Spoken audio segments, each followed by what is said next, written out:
Hereby call to order the Roseville City Council meeting for Monday, October 13th, 2025. Mr. City Manager, would you call the roll, please? Councilmember Strawn. Here. Councilmember Schroeder. Here. Councilmember Groff. Here. Councilmember Bauer. Here. Mayor Rowe. Here. And by way of introductions, we have our City Attorney, Rachel Tierney, who's on my right at the end of the dais, and the City Manager, Pat Trudgeon, who's on my left at the other end. We have other guests and participants in the meeting who will be introduced as items come up on the agenda. I do want to remind folks, if you have a cell phone, to either silence it or otherwise assure that it doesn't disrupt the meeting this evening.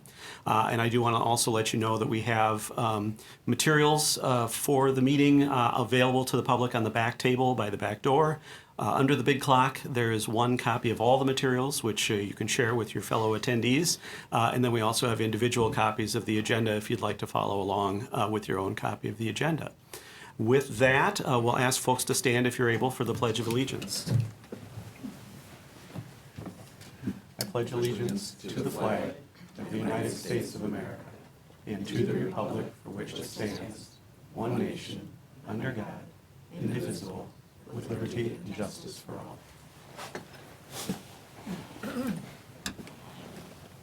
All right, first on our agenda this evening is to approve tonight's agenda. Are there any changes that need to be made from a staff perspective this evening, Mr. Trudgeon? There is not, Mr. Mayor.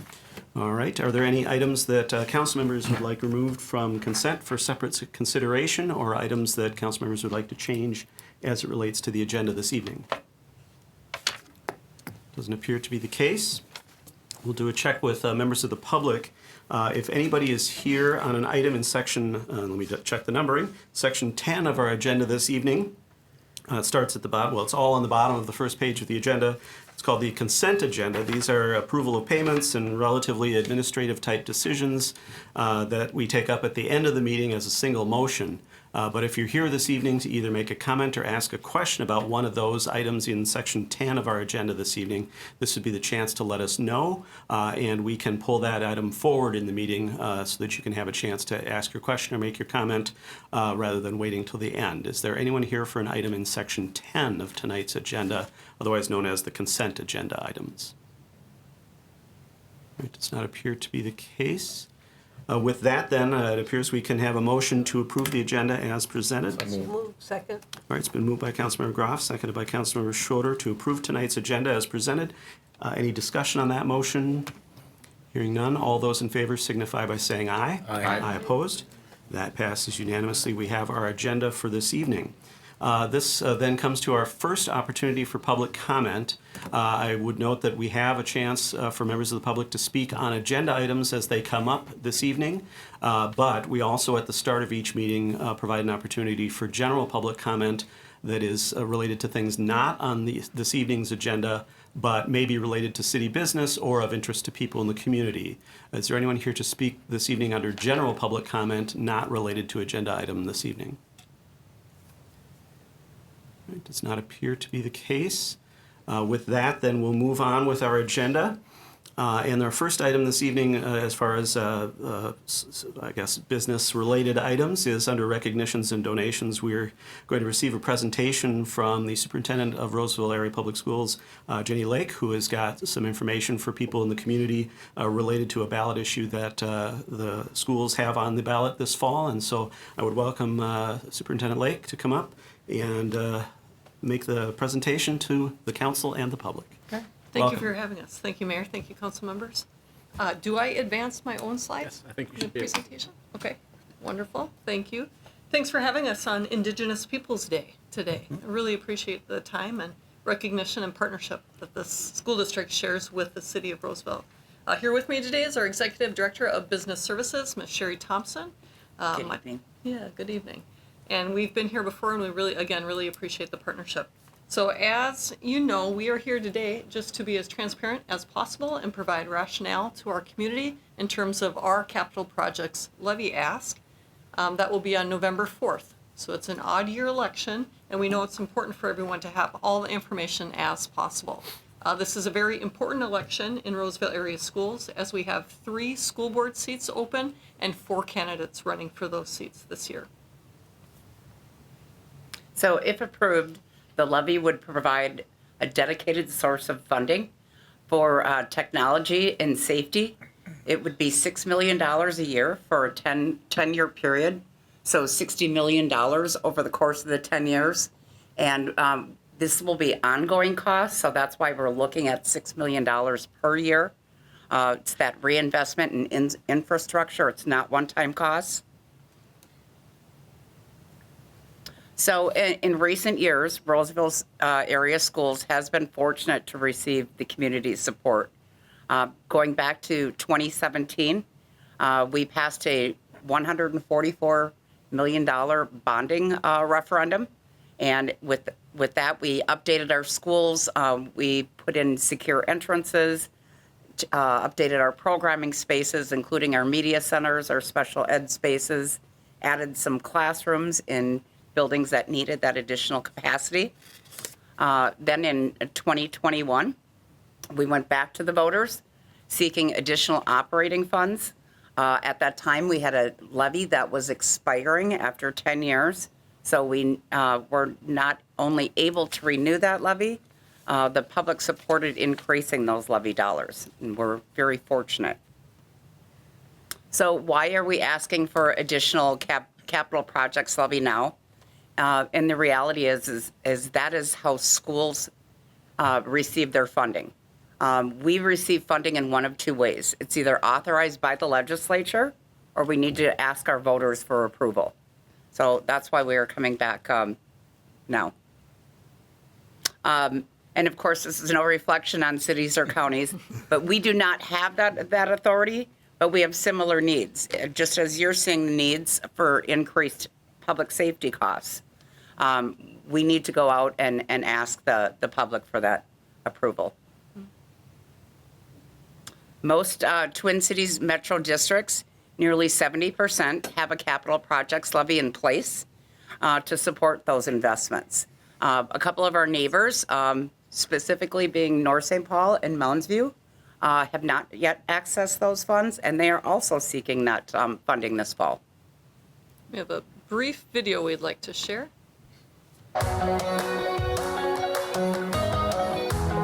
This fall, Roseville Area Schools is seeking voter approval of a dedicated source of safety and technology funding. If approved by voters, the levy will provide $6 million per year for 10 years to support security and technology-related expenses, Such as acquiring, maintaining, and upgrading equipment, infrastructure, and systems. The tax impact on a $350,000 home is about $18 per month. Visit our website to use the tax calculator for your estimated tax impact. Roseville Area Schools is one of the few metro districts without dedicated funding to maintain and improve the technology that supports student learning, safety, and connection. Technology impacts every part of the student experience. The levy would help Roseville Area Schools enhance safety in areas such as strengthening school security with modern tools, protecting against cyber threats, and helping ensure safe, welcoming spaces for students.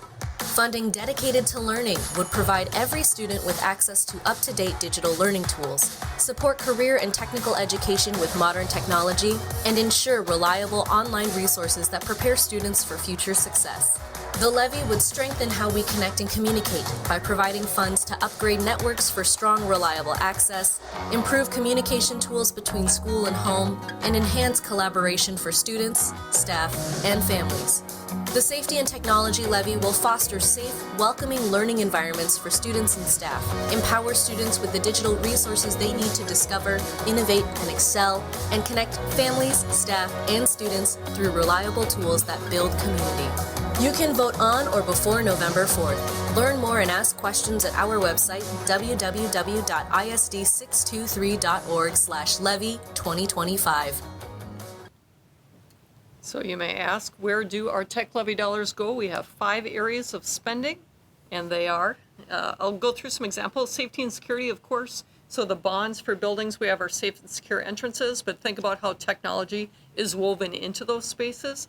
Also know that safety is on the top of mind for all of our families and community members in our schools, and we take an approach that is both relationship-based, students feeling safe in their schools and classrooms, but also we need that physical safety. And we know that technology is woven into the structure, but also the app-based security that is throughout our system. Also an example would be the use of digital technology in terms of our video cameras. We have over 700 cameras in Roseville area schools, and we need more, with 30% needing to be upgraded to a higher digital level platform. And that doesn't even touch on, well, sure, I can talk more about infrastructure. It's just increasing costs. Student learning, that would be all of our e-curriculum, the transition, of course, if you've experienced that as community members or as families, moving from textbooks to online curriculum. I also want to share that in Roseville area schools, there is no vision to expand one-to-one learning in terms of families experiencing some anxiety about the length of screen time for students. So we will remain 6 through 12 in Roseville area schools. And then, do you want to touch on the cybersecurity and infrastructure? So cybersecurity, of course, everyone is familiar with what you hear, even in the media, as far as attacks on organizations, local governments. And we have put in like dual authentication, but it's also like, what is that next thing, right? There's always changes. So, and it's costly for us as far as cybersecurity. We probably, like you, we carry cybersecurity insurance. We've been carrying that for the last 5 years because if we are attacked, it's very costly. Number one, if it's ransomware, to get that data back. We also don't want to have any of our data compromised. So it is it's an ongoing investment. It's not a one-time cost. Looking at our infrastructure. As far as our infrastructure goes, all of our cameras that were mentioned, those are all on servers now. So it's additional servers. It's all those things behind the scenes. It's one of those things that us employees, the majority of us and our families, take advantage of, or we take for granted. Infrastructure, we don't notice it when it works. We only notice it when it doesn't work. So we've been very fortunate in that area also, but we need to continue to replace and upgrade those systems so that they are robust. Yeah, I would imagine the city and the school district share many expenses in all of these areas as well, so you're probably well aware. The last item would be communication in terms of ensuring that's what our families deserve. We have over 93 languages spoken at home. Everything our families deserve to have the language they speak at home translated and active and timely. We have to continue to do a good job on that. All of our website platforms, our app platforms. We had last year in Roseville schools 1.4 million different touches to our website and 1.5 million electronic newsletters opened. So again, maybe similar numbers to the city. So we've talked about our needs. So then to share the impact to our taxpayers. So this chart just illustrates the 3 different types of properties within the district. I'm going to focus primarily on the residential homestead impact. And you can see that we have the $350,000 estimated market value highlighted there.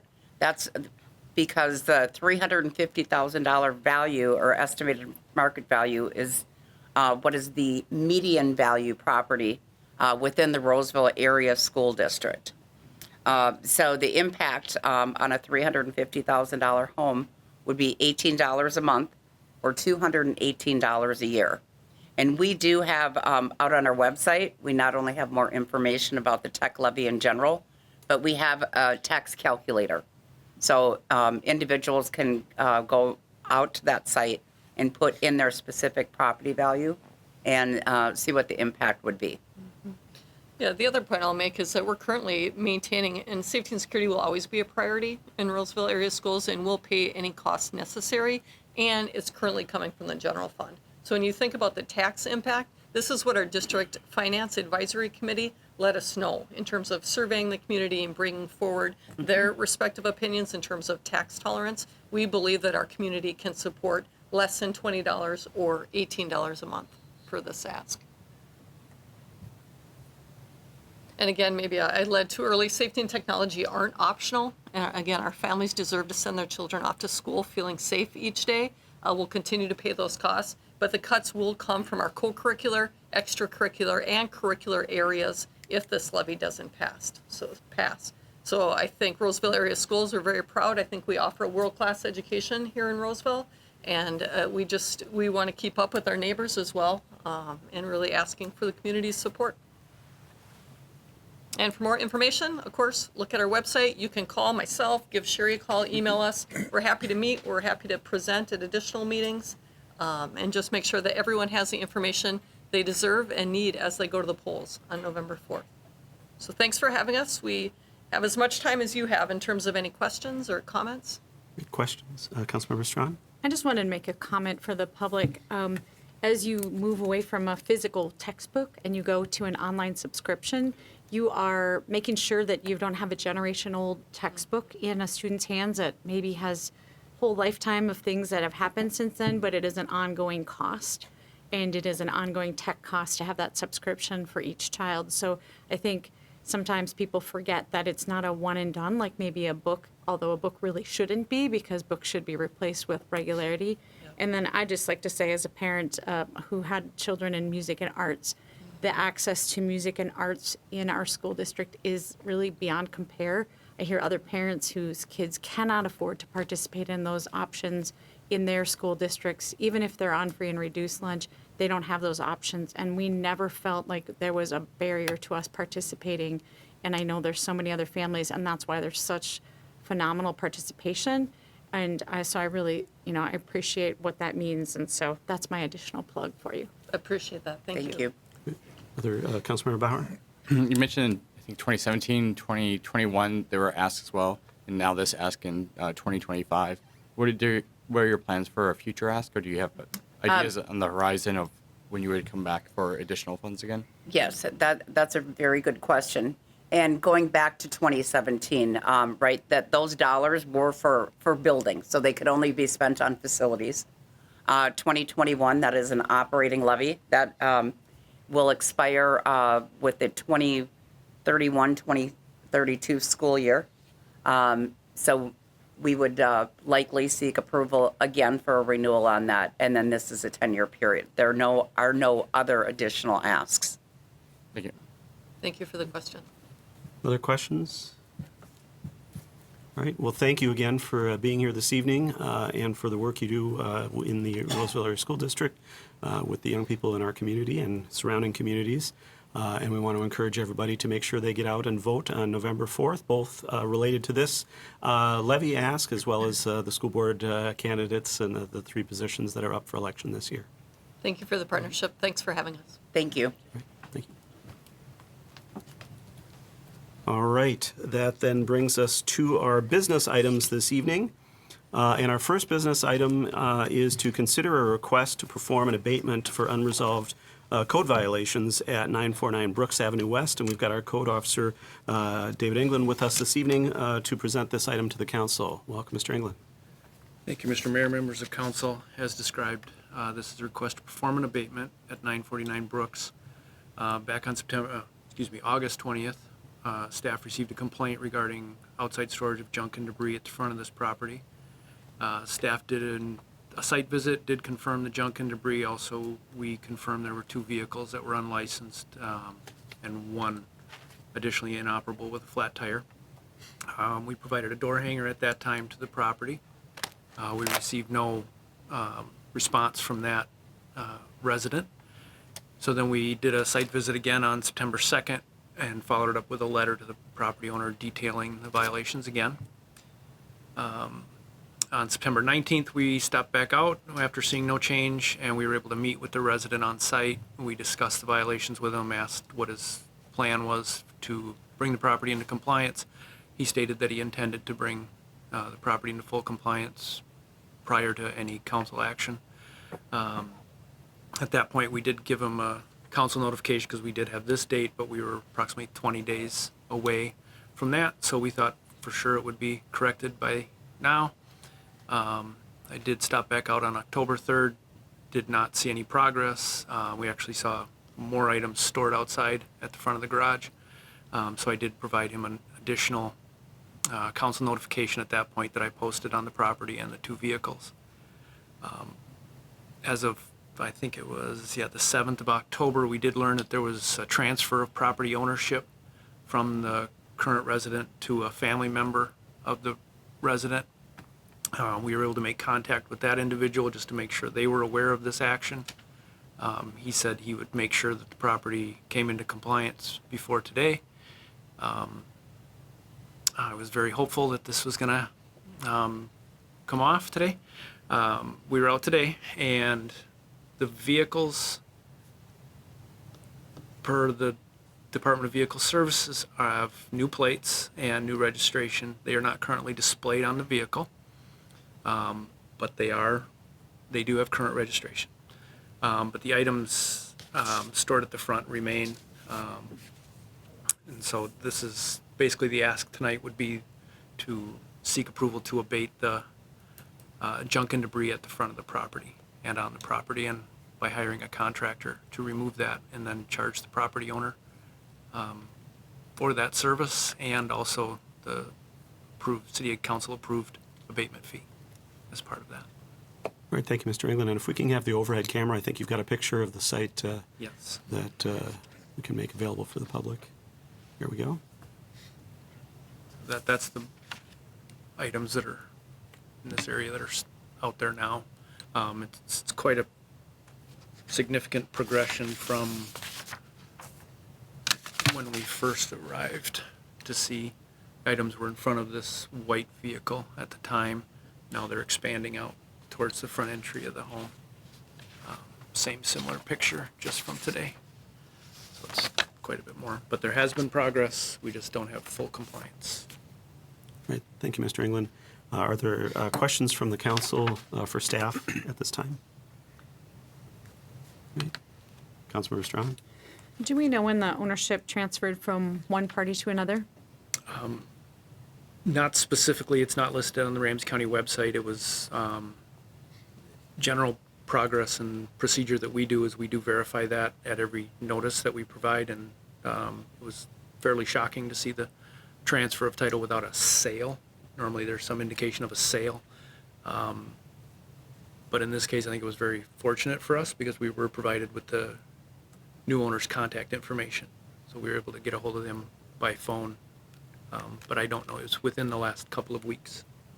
And does the new owner also reside at this location? He does not. And did the prior owner live at this location? He did, and he is, from my understanding, he has proposed the current resident will remain. It Okay. is a family member sale or transfer. Thank you. Great. Do we have a representative of the property here this evening that wishes to speak? It does not appear to be the case. Do we have anybody from the public who might wish to speak to this particular case before the council this evening? Once again, the council is being asked to authorize staff or a third party to abate the nuisance on this property, which would be basically to pick up the junk and debris in the front yard and dispose of it, and then charge the cost back to the property owner. If the property owner does not pay the costs through the normal billing process, those charges can be put on the property tax then for payment. That's the procedure that the city has set up for these types of scenarios. Is there anyone from the public who wishes to speak to this? All right. We'll look to the council then. We've got the requested action. Is there a motion from the council related to this item?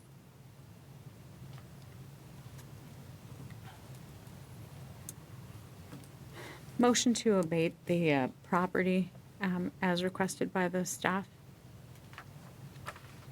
I'll second it. All right, it's been moved by Councilmember Strawn, seconded by Councilmember Groff to authorize the abatement as outlined for the junk and the debris on this property. Discussion on the motion as the maker, Councilmember Strawn. It's unfortunate that someone from the property didn't come tonight. I think we could have had a discussion about an extension based on the change in ownership. But because the same resident continues to be in this property and we haven't seen any progress, I feel like, we should proceed as requested in order to approve and move forward on this particular situation. All right, and as the seconder, Councilmember Groff. I would agree with that. It's frustrating because I know Mr. England makes every attempt, and you've heard the number of times he's reached out to people. And people have to take this seriously. A month's time, 6 weeks' time, eventually we have to act on these. It affects neighbors, it affects neighborhoods, and we have to have some standards that we live up to. Now, that doesn't mean we wouldn't work with people, and if they do come to the meeting and explain a hardship, we could potentially do that. But with the information we have tonight, I think we need to go forward. Right, other discussion on the motion? And I just want to clarify, the action for abatement is not necessarily dependent on ownership of the property. It's related to the property itself. So we could certainly consider, if it made sense, to look at the timing based on the transfer of ownership, but that's certainly not a requirement or a part of our code as to needing to rethink timing or restart a process on that basis, as I understand it. I'm getting nods from staff. All right, with that, then we've got the motion before us to authorize the abatement of the nuisance on this property at 949 Brooks Avenue West. If there's no further discussion, all those in favor signify by saying aye. Aye. Opposed? That passes unanimously. That abatement is authorized. Thank you, Mr. England. Thank you. All right, that then brings us to our next item on our agenda this evening under business items, and this is to consider the possibility of closing the Roseville Leaf Recycling Center. This is a matter that was before the City Council in September and is back before us after an opportunity for some additional public comment as well as the weighing in of the Public Works, Environment, and Transportation Commission. And I will turn it over to our Public Works Director, Jesse Freihammer, to bring this back before the Council. Mr. Freihammer. Thank you, Mayor and Council. So I'm going to go through a presentation, pretty much the same information you saw before with a few added slides. So I'm going to go through it rather quick, but if there's certainly questions, we can answer that. So some quick background. We originally brought this at the September 9th meeting. Proposal came from staff reviewing options, looking to save costs towards the city budget. Major reasons to close the site included cost savings. It's a duplicative service to what Ramsey County provides. Some of the existing site conditions. As was mentioned, this was referred to the Public Works, Environment, and Transportation Commission at their September 30th meeting. They did receive public comment. I think there's a lot of public comment in the packet, as well as I think 6 members testified at the commission. The recommendation from the Public Works, Environment, and Transportation Commission was to keep it open for one more year and to collect more data and to explore options and revisit in 2026. A secondary recommendation was to keep the organic collection where it is and explore moving it to the city campus in the future. And then we're here tonight at the October 13th meeting. So the site's located at Dale Street. It's been there since about 1971. It was formerly staffed, but has not been staffed for at least 10 years. It is just a leaf site, unlike the Ramsey County sites. They're yard waste, so it does get confused from time to time. But typically we open it 4 weeks in the spring, 6 weeks in the fall. It did coincidentally open today. And then we do turn all the leaves collected into compost, which involves compost turning. The only service we provide that Ramsey County does not provide is we do, for a fee, you can get compost delivered. So site collection, just a few more stats. This is kind of some new info, but we collect about 30,000 to 35,000 cubic yards of leaves annually. We think the site really can only hold 30,000. After that, we really end up having excess leaves in a stockpile. We do typically lay out 17 rows of compost. They're about 17 feet wide by 8 feet tall. Every 21 days, we try to turn it. At the beginning of turning, it takes about 4 days to turn all the rows. So as you can see, it takes a lot of time. And then we continually add, as I mentioned, we have a static pile of leaves that as residents keep bringing them in, after we form the piles, we keep adding to it, and then they slowly break down. This does make about 4,000 to 5,000 yards of compost. The residents do take most of the compost, so it's very well used, but we typically do have about 1,000 yards at the end of the year. We typically sell that for a very minimal fee to vendors to use. The reason we don't get much money for it is they have to, if they want to use it for something, they got to filter it, they got to haul it. It's a cost. So as I mentioned, one of the reasons staff was really proposing to close this, it would be a budget savings. The big cost would be reduced CIP cost. The equipment that we currently have is a 1997 piece of equipment. We purchased it used in 2006. It's literally at the end of its life, harder to find parts for. Currently, we have $275,000 or $375,000 in the CIP for that. But we will have to replace with a different style equipment. This style is no longer made. Equipment and fuel costs, so we do about 720 hours of equipment costs at the site. That is our loader and about basically 720 hours of the loader with the attachment on or without, because we do use the loader to push up the pile. It's about $8,700 in fuel we use. And then staff time is about $59,000 equivalent in staff time. It's about 720 hours or 18 weeks of staff time. We wouldn't necessarily reduce staff, but it would reallocate staff to other duties such as storm sewer, street maintenance, or streetscape activities where we potentially use contract labor for. So other potential budget savings, if the site was closed, we could potentially use this site for tree disposal costs. Since 2024, Ramsey County has not allowed cities to bring our tree debris to the site, so we have to pay a tipping fee. So this would allow us to manage tree debris a little differently and potentially save us costs.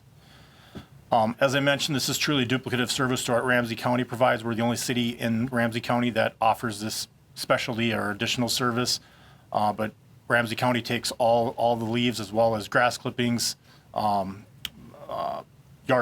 tree vegetation, stuff like that. Residents can also get mulch. Like I mentioned, the only thing that they do not provide is the compost delivery. Their site is open year-round. They do have hours that varies on time of year, and then is closed on holidays. Unlike our site, we're typically, when we're open, we're open.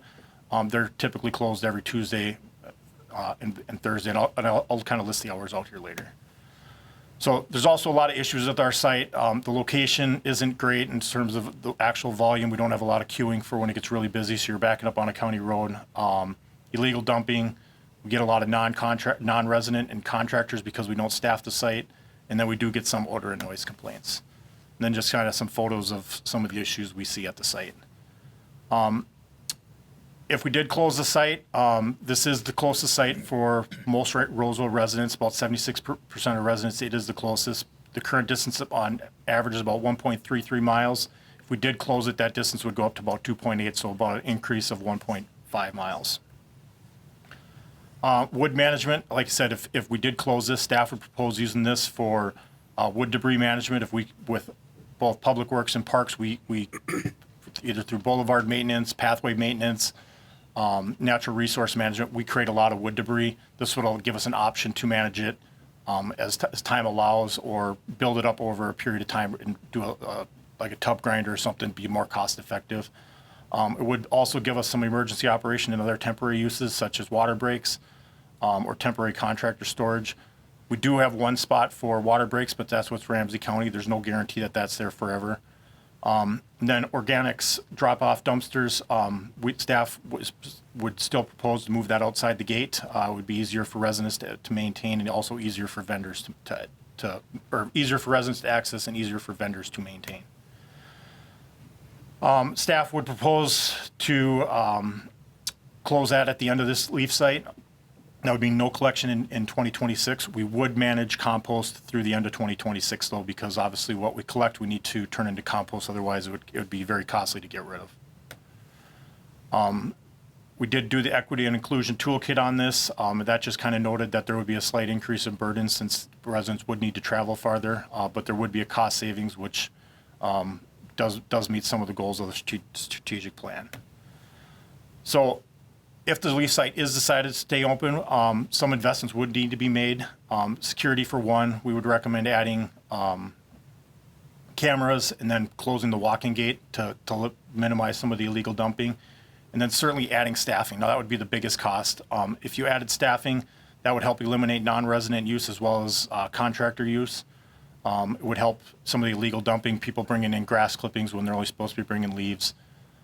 But the one big impact would be if you staff it, you'd have to reduce the hours. So one of the advantages we know residents like about the Roseville site is you can go there anytime. You can beat the rush because there's not hours. So, but if in order to man the site, you would have to at least have some reasonable hours. So included here is what Ramsey County does. So typically during the peak season, they're open Monday through Friday, 11 to 7, but they close on Tuesdays and Thursdays.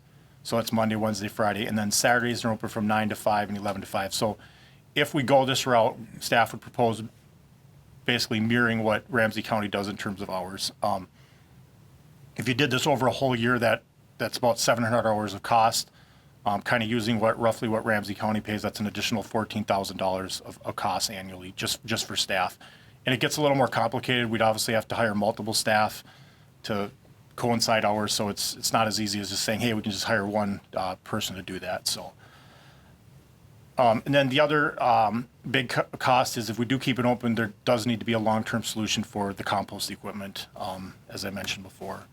So, like I said, current equipment, 1997 is at the end of the life. We do have money in the 28 budget, but we'd have to look into do different options. Kind of the cab over version or a little larger one, that would be able to manage our site. Those are much more costly. It'd be a standalone piece of equipment. Those costs for new range up to about $800,000, so it'd be very expensive. We can do a pull behind like is shown below. The only problem with the pull behind is our site is not large enough to accommodate a pull behind. If we do that, we would need to reduce the volume of leaves we collect by about half because we'd have to rearrange the rows differently. The rows can't go as high. I think the model shown there can only go about 6 feet when our current rows are about 8. And then just kind of show some options. The cab over, a brand new one would be $800,000. A pull behind would be about $85,000. But we would have to invest also in an upgraded tractor. Our current tractor would not be able to pull this equipment. So if you add a new tractor in, that would be about $400,000. And then organics, we did a little more analysis. If we did close this site, what would be the impact? So currently residents, this is the other site that's new to Roseville is the Environmental Service Center. But including that, the current average distance is about 1 mile. If we eliminated this, it would go up to 1.5 miles. This is a little more impactful than the Leaf site from a user perspective because people use this multiple times a week or weekly, especially the super users, I would say. So depending upon where you live, it could be a larger impact.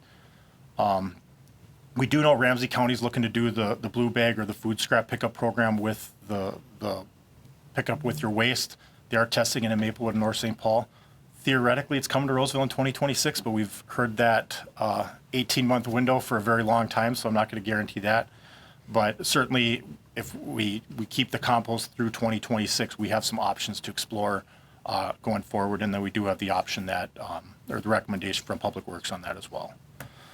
So with that, that's kind of the end of my presentation. I went through it rather quick, but with that, the requested council action would be to consider approval to close the Roseville Leaf site at the end of the 2025 leaf season. So with that, I can open it up to any questions the council may have. All right, thank you, Mr. Freihammer. Are there questions from the council? Councilmember Schroeder. Yes, thank you for the presentation, especially when you looked at the keeping it open costs that would be additional to it. I'm looking at, and you mentioned this, that the Public Works, Environment, and Transportation Commission had recommended that we keep it open for another year so there's time to gather more data and explore options for leaf management. So if we were going to keep it open just for another year, I assume those costs that you showed, that would be as if we kept it open permanently? That wouldn't be for the 1-year extension? Correct. Yeah, it would. That would be if we did all those hours over the entire length of the year to mimic what Ramsey County does. And then do you think the equipment you have could limp through 1 more year? If So it would really end up being a 2-year thing because we're already going to do the 1 year with the compost for next year, so it would really be 2. We know we at least will have to do some maintenance, but it's kind of a gamble at that point. Like I said, we did have it in the, we've been slowly pushing this off and the timing worked out, so it's hard to say. We've cobbled together for 20, almost 30 years. We can, maybe 1 more, it can still do it, I don't know. Thank you. Councilmember Strawn.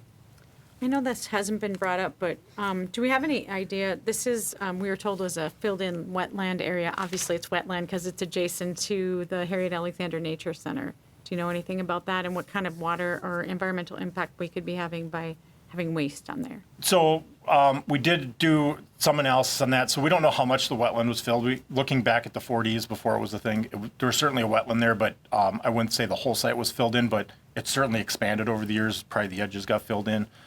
We have worked over the years to contain the organics at the site. So I wouldn't say us eliminating it. We've done a pretty good job of keeping the water on the site so it filters down. But certainly we do have organics directly next to a wetland. It wouldn't surprise if we have some leaching that gets away. Future use of the site wouldn't be as intensive, so there could be some improvement. But like I said, we really do have kind of a berm around the site to contain the water, which is also one of the reasons it doesn't shed water as well. So if you're there after rainfall, it pools. Like I said, there's really no drainage really set up for it. So, but I wouldn't say if we eliminated it, the water quality next door is going to dramatically increase either. But we don't know what kind of impact we're having on the existing wetland from having this property or this. Yeah, so use. we've worked with MPCA and the watershed on this, so they're aware of the site. Like I said, we contain it, but water quality, we don't go take samples constantly around it. But we haven't seen any dramatic or negative impacts that we've observed. One of the comments in the packet did mention jumping worms or concerns about the quality of the compost. You mentioned they have to sift it or filter it in order to sell it. Can you speak to So that? we do have minimum standards we have to meet, so we do get it tested to be a I guess compost site, but it is we don't filter or sift through the materials. So if people have G.I. Joe figurines or whatever else gets raked when you're raking leaves, that stuff's not going to break down if it's not organic. So, but a lot of residents, when you're shoveling, lifting your loads, you kind of self-sort to filter it out. But it's, we can't guarantee certain things about it. It's whatever people are bringing in their leaves is what's breaking down. So we're not, the only thing we add to it is water to keep it moist. But yeah, we don't, and we do some testing to meet minimum standards to make sure it doesn't have certain, and a lot of that's related to when we do street sweeping, so we don't pull in heavy metals and whatnot like that. But we're not, it's not like a certified organic compost or anything like that. From personal experience, I have found that little plastic army guys are one of the most common things in there. Besides plastic bags. Yeah. And bottle caps. Those are a lot of those. So can you speak to if we closed this site, any funds that we're talking about that we would use, they're coming from the wastewater, correct? So everything's coming out of the stormwater fund. So all this program's 100% funded by the stormwater fund. So the cost saved, especially on the CIP items, that would, I wouldn't necessarily say it would reduce the stormwater rate, but it potentially would prevent a future increase of the stormwater rate because we'd have less, there'd be a significant less CIP item and then less operating costs for fuel and equipment usage. And just for clarity, that's our water bill. So, Yeah, we're paying for it somehow. Correct. It's coming out of your utility bill. The specific line item going to be your stormwater utility fee. And just for the benefit of the public, too, CIP is capital improvement plan or capital spending. Councilmember Groff. Is it feasible to have volunteers at the gate to check? Because that was one thing brought up. Yeah, so Public Works suggested that. Volunteers, I would recommend, that would be a very hard thing to do. You have to have really thick skin and be prepared to tell people, no, you're not allowed there. It's not as easy as just opening the gate and letting people through. To tell people no is really hard, especially when you have contractors or vendors thinking they have the right to be there.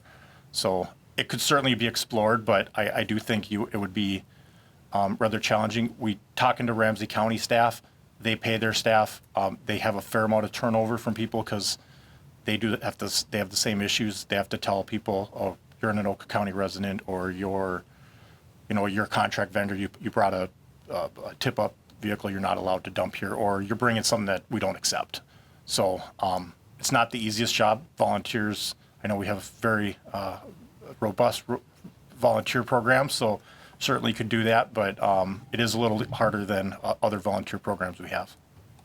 And then the other thing, as far as the equipment goes, that's a fairly expensive piece of equipment specifically used for this process. Are there options of buying used equipment or? So certainly we could go used. The market is a lot different than it was 25, 30 years ago. But yeah, certainly there's options. I showed the new versions of what a new one is. Theoretically, you could buy a used one for half the cost with hours on. Certainly that could be an option. The ones for the right size of our site are harder to find because most sites have gone more regional. Sites have generally gotten bigger. Our sites remain the same, and it's a kind of a mid to small site, so there's not a lot of smaller equipment. A lot of the smaller equipment that would ideally be good for a smaller site that manages our you would have more you just have more room to manage the amount of leaves we have. We have the problem of a lot of leaves on a small site, so we don't have a lot. It's not like we have room, we can spread the leaves out more and use a smaller piece of equipment. The leaves we collect, we have to manage in that site we have, which is why I mentioned that pull behind option. It's a pretty fair option, but we don't have the ability to, the turning radius to turn, and then it doesn't stack the rows as high. So we'd have to reduce the volume of leaves to go that option. Well, and that option would need a new tractor, you And said. then and we need a new tractor, which it's a new expense. You'd swap it with the other tractor. But yeah, it would still be an additional cost. Thank you. Just a clarification, when you say swap it with the other tractor, you're not saying swap it with the loader, the front end No, loader? we'd still need the loader, but we do currently have one tractor that Public Works uses. We use it for mowing. We use it for snow plowing in the winter. We would theoretically replace that tractor with a much larger tractor that could both pull that and then theoretically have many of the other capabilities to do that. But we'd have to buy new plow equipment attachments. So that's why it adds up pretty quick. You not only buy a tractor, you got to buy a flail that matches that. You have to buy the plow equipment that matches it. So it all adds up. Everything's kind of right size for the size of the equipment we currently have. Got it. And the current scheduled replacement of the tractor we have? It's out there at least 2030. It's in good shape. I know. In fact, I know this year on the CIP we actually pushed it back 2 years because it was no need to replace. So I want to say it's like 2031 or 32. All right. Other questions from the council? Councilmember Bauer. Do we adjust the CIP, or what we're once every year we typically adjust the CIP, right? Do we adjust that at all, knowing that the piece of equipment that we currently have was no longer available and we were going to have to change that, or do we just maintain the CIP thinking it was going to be around the $300,000? So we did look at it a few years ago for the type of equipment. We actually tested one of the mid-size version that was on that middle slide that is no longer available. Actually, they eliminated it because they don't have enough sales on that size. So we have adjusted it, but I guess we didn't look at the super big option. That might have to be the case, but I know we've adjusted the CIP also in terms of years. I think originally, we thought we'd get about 20 years out of this. We have slowly kept pushing that decision to replace it off. But we're almost getting to that point where we can't keep pushing forever. Thank you. And just on that topic, you had talked, I think, in one of the discussions, either a council discussion or the Public Works, Environment, and Transportation Commission, or both, or an email from me, I'm not sure anymore, that the existing unit, one of the things that looks like it needs to be done fairly soon is a replacement of sheet metal. Is that on the apparatus itself that turns the pile? That's Basically, the sheet metal? it's the protection on the outside of the pile, so as it spins, it contains it and builds the rows. So that is going to have to get done very, very shortly. We might even have to do some temporary stuff this year to at least keep it together. Okay. And is that because of wear and It's just corrosion, wear. or- It's just it's when you're spinning stuff, if it hits anything hard, it just slowly damages it and eventually becomes a safety hazard. So you gotta, and the rows won't stack properly. So Got it. we've done that numerous times. I don't want to say how many times, but that's been an ongoing thing. It's just when it's turning, it's just very mechanical. So it just wears out. Right. And we have the capability to do that sheet metal work. Yeah, if we did that, most likely we would do in-house to do that with our mechanics. Got it. Okay. Other questions from the council? All right, I do want to open it up and provide an opportunity for public comment. If there's anyone from the public who wishes to speak to this item this evening, I just want to go through the rules of the road for public comment. We do have a 3-minute time limit per speaker. I try to enforce that generously and gently. You can say a lot in 3 minutes. Direct all questions or comments to the council. If we can't answer a question, we may have to follow up, and we generally collect all of the questions that might be asked and then answer those at the end of the comment period. We do ask that you begin your comment or question with your name and either your street or address for the record. And with that, I think that's, and everybody gets one shot at the comment per agenda item. With that, we'll recognize our first speaker. Welcome. Hi, Roger Hess, Wagner Place. First, I think what you should do is limit the number of hours, start charging a tiny fee when people bring like a pickup truck load or so many bags or whatever. Just have some small fee and then hire a part-time person just to do that for those hours that it's open. And as far as equipment goes, it seems like what you have now is the right size and works perfectly. Just needs to have a total refurbishing of it. Whether it needs a new engine on it, needs some new gears to be machined because you can't get the gears anywhere, but you could machine new ones. I'm guessing for, I don't know what, but you think for under $100,000 or $200,000, you could easily make the thing like brand new again, and then it would last many years, and it'd still be, you'd have the exact right size that you have.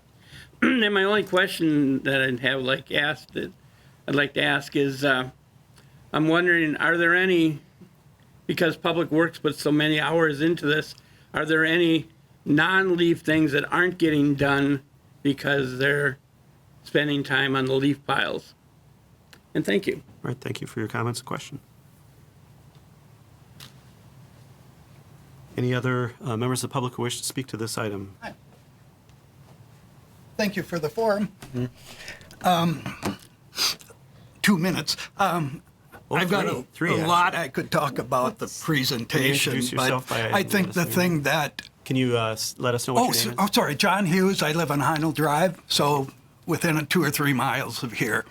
And we've loved the compost pile for 35 years. It's saved us every year. We make maybe 5 to 6 trips a day. We don't have means by which to move a lot of leaves at a time. So I and my wife makes several trips a day. The thing that concerns me most is I think the impact on us and others is highly minimized. You're talking 1.49 miles average increase. Ours is, I believe, round trip, I think I figured using the same criteria, is 14 miles for one trip. It's not an alternative for us. It's a showstopper. We can't make 14 miles 5 times. From City Hall, it's 11 miles. So where this 1.49 for the average person to go, I don't know where it is. If you look at your map, our recycling is about right in the center of the 3 that's comparable. And when you look at distances, like I say, I think it minimizes it. The only other thing I would want to say is that I think the process has kind of left out the public. I don't know how a person would know about this meeting tonight.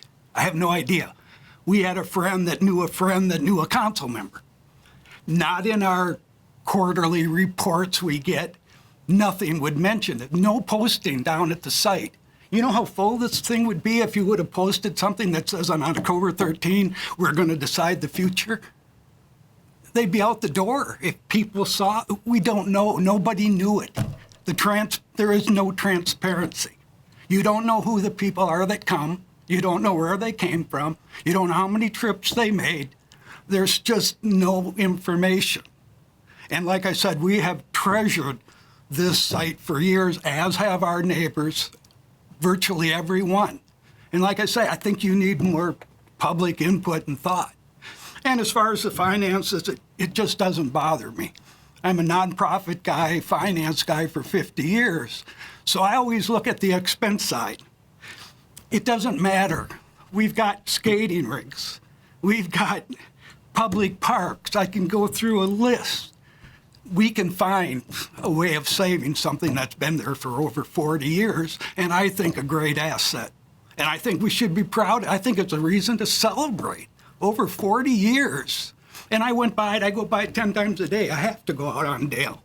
I walked through it today. And I thought, this is a wonderful site. We ought to be proud of it, that we're giving this to our citizens. But these numbers, 1.46 miles, I would go further. I'm going 14 miles for one trip. Thank you. Thank you for your comments.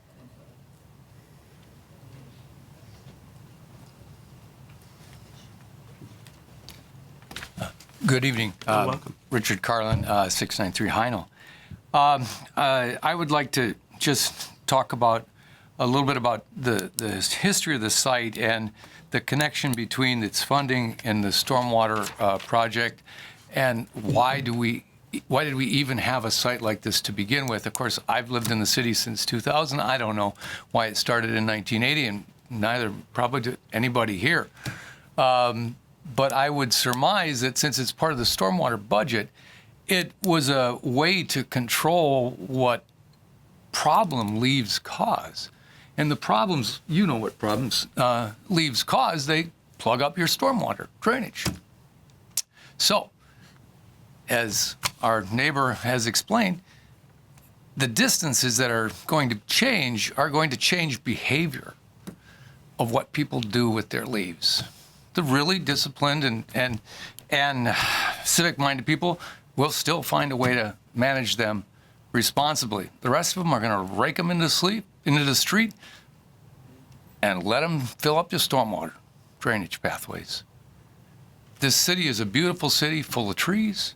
I suspect that it started in the 1980s, along with the program to collect the leaves. We had the big Hoover sucker, my wife calls it, machine that came around that managed those. And again, why was that the case? Well, probably to manage the subsequent problem of the leaves in the storm drains.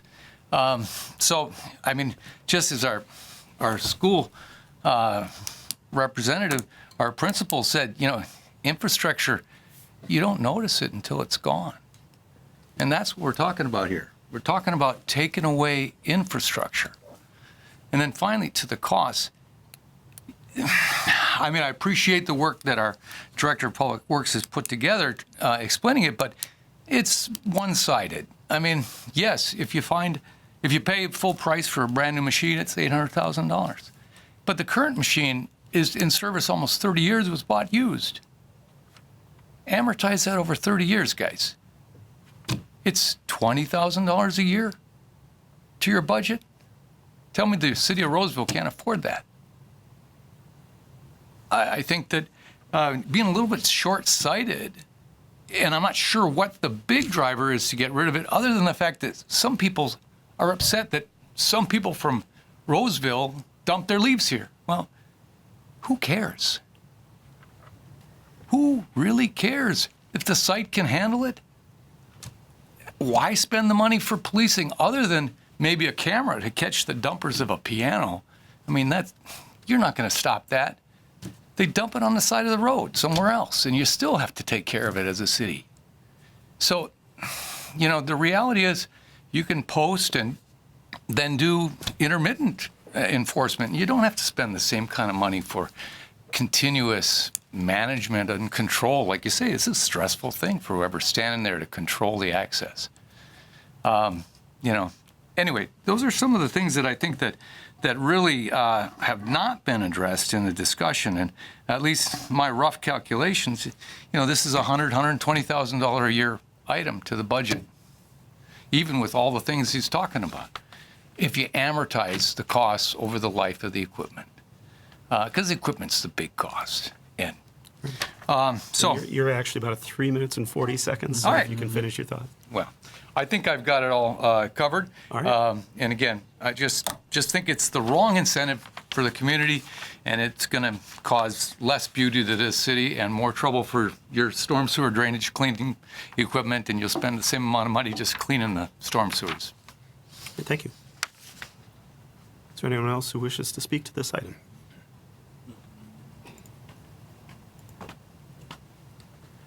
Hi. Welcome. My name's excuse me. My name's Joe Sachs. I live at 2642 Victoria Street. And I have a lawn mowing business, and it's pretty much strictly in Roseville. And I do offer leaf curbside cleanup. I do full cleanups for my customers, but I offer curbside where you rake them, I take them, and I got dozens of Roseville residents that called me, like especially since you guys, Roseville, quit sucking them up for the residents. And a lot of them are like elderly and senior citizens, and they kind of rely on me to get rid of the stuff for them. If it's not the full cleanup, at least taking it to the compost. And I don't know, I always thought like that kind of made Roseville one of the superior cities because it offered a service like that and made it easy for the residents to get rid of stuff close by. And for me, like I keep the prices pretty low. It's like $50 to $100 on the high side for like a ton of leaves. And if they close the Roseville compost, I'm gonna have to drive like to St. Paul, and they charge like that much alone just to dump it. So the cost for everything for Roseville residents, for me to take them away, would be double, if not more. And I just see the taxes going up every year for like property tax and all that, and I just think like the cost for the compost is pretty minimal compared to a lot of the other stuff that's being spent on. And that's it. Thanks. Thank you for your comments. Is there anyone else from the public who wishes to speak to this item at this time? All right. We'll go ahead and close the opportunity for public comment then, and return to council consideration of this matter. I would like to actually move that we postpone this to make the decision in 2026 based on the, our commission had recommended, and that I'm getting a lot of here and emails and calls that people felt that they didn't get an opportunity to talk more about this. And it seems like there's still some unanswered questions and information that our commission and others are looking for. So it seems like putting this off another year would give that enough time to happen, and then we could post things and get people's input. Because the point that we didn't have anything posted for people to, at the site now to be able to come to this meeting and stuff. So I think it would give people an opportunity, and it sounds like to do it, it would not cost any more than it does now but it would, I think, help our residents and our commission get the answers they're looking for, and then make a decision when that happens. Second that. All right, there's been a motion and a second to follow the recommendation of the Public Works, Environment, and Transportation Commission, to summarize, which is to not close at the end of 2025, but rather to postpone until the end of 2026 to make a decision. Discussion of the motion. As the maker of the motion, anything else to add? I think I said plenty. Okay. As the seconder, Councilmember Groff? Well, I would agree with that. I think there's questions out there that we've talked about some of them tonight, but as Mr. Sachs mentioned, a lot of people are elderly, and we certainly don't want to burden them more, double their costs. So I think there are questions out there that would help us to get more information. I'd also like more information on used equipment and also probably on repairing what we have. I know you can only put things together so long, and as Mr. Hess said, maybe you could rebuild the whole thing, but eventually you can't even get parts for things that are that old. So there's some questions out there. We need more information, in my opinion, to make a full decision. Right, other discussion on the motion, Councilmember Strawn? I'd like to check in with Mr. Freihammer. Was Mr. Sachs' use of the recycle or the leaf plant part of our expected use for this particular facility? It is not. It is not. So this is supposed to be for individual residential property owners and not for contractors. Yeah, and like I said, we don't really have any way of enforcing that. So we don't check IDs. The way the county enforces it is you have to present ID, and or they don't allow contractor dumping. So I don't know what sort of equipment is being used, but that's the other way they enforce it. Because obviously contractors can live within Ramsey County, but commercial equipment is prohibited at Ramsey County sites. And theoretically at our site? At our sites, but right. Like I said, we don't have a way of enforcing that. Okay. Other discussion on the motion? Councilmember Bauer? I think an additional year does make sense as well. I think that will also allow us more time to talk to the county as well. I know that was something that was brought up in previous here at this council as well, and I know we didn't have an opportunity to do that, but postponing it for a year will allow for that, to see if there's some other agreements.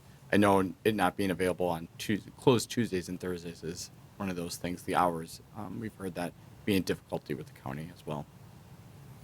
Certainly. In fact, one of the things I was thinking about is maybe there's actually a benefit to us being open on Tuesdays and Thursdays and not perhaps on other days, just from that point of view. But those are all things that we could theoretically think more about and figure out during an additional year of consideration. And I have to say that I still have some healthy skepticism about sort of I guess I'll knock on wood as far as the life of the existing unit and how long we can keep that running. I think there are probably, if we have some time, we've got some opportunities to potentially research some used equipment. I know that particular one, the right size unit that was looked at a few years ago, may still be available in the used marketplace. And if we have some time and are willing to invest a little bit in that research, we may find that that's something we could look at as well, because what I don't think was mentioned this evening is that right size unit would still be able to be run with our front end loader as opposed to having to use a tractor. And I believe that would work with our existing layout, as I seem to recall, assuming it's available. Yeah, I'd have to double check. I guess I didn't go down that rabbit hole since it didn't seem available anymore. Sure. But anyway, those are the types of things that I think having some time would potentially give us an opportunity to answer. But I also want to be realistic in the sense that if the existing turning equipment, breaks down in a catastrophic way, this fall, we may have our answer already. So that's a reality of this process. I also want to note that I know there was a lot on the social media side of things talking about, well, the reason the city wants to close this is because it's an excellent place to put in, a bunch of new apartments. And I think, as was discussed, this is a wetland area where I'm not sure it's terribly suitable for building, and I don't think that there's any expectation that the city has any time in the near future, or let alone in the longer future, to do any kind of development on that site, just because of the condition of the site and the location and what it is or what it was. So I think that's part of the reality, but there absolutely is no plan on the part of the city to do any kind of development on that site, other than using the site for some slightly different purposes, as was outlined by Mr. Freihammer. Councilmember Strawn. I want to add too, although most of the people that we've heard from in person have been in support of keeping this, of course, there are people who are quite opposed to the keeping of it. And I have seen on social media a lot of dismissal and diminishment. Well, you came in later, it doesn't matter what you think. And I think it's important that we listen to both sides of this situation. I don't know what the expectation was of someone who maybe lived nearby, but I think we have to make sure that we aren't just listening to the loudest people who are the most mobile. And the other piece I want to make sure is if someone is really in this for, there are other ways to get rid of leaves. You can have the the yard waste pickup at your house, and they come every week, and it comes right to your door, and so that is an option. So that's not the only way to have them not in. You can also compost at home, or you can just have them ground up and go back into your yard. So that's not the only way that they stay out of the. Obviously, it's one of many, but I just think it's really important that people kind of look at the whole picture. And I agree that we do need to make sure that if we have an immediate stop, and I guess I wanted to ask Mr. Freihammer, when does this site open in the spring, and what is the most common usage at that time?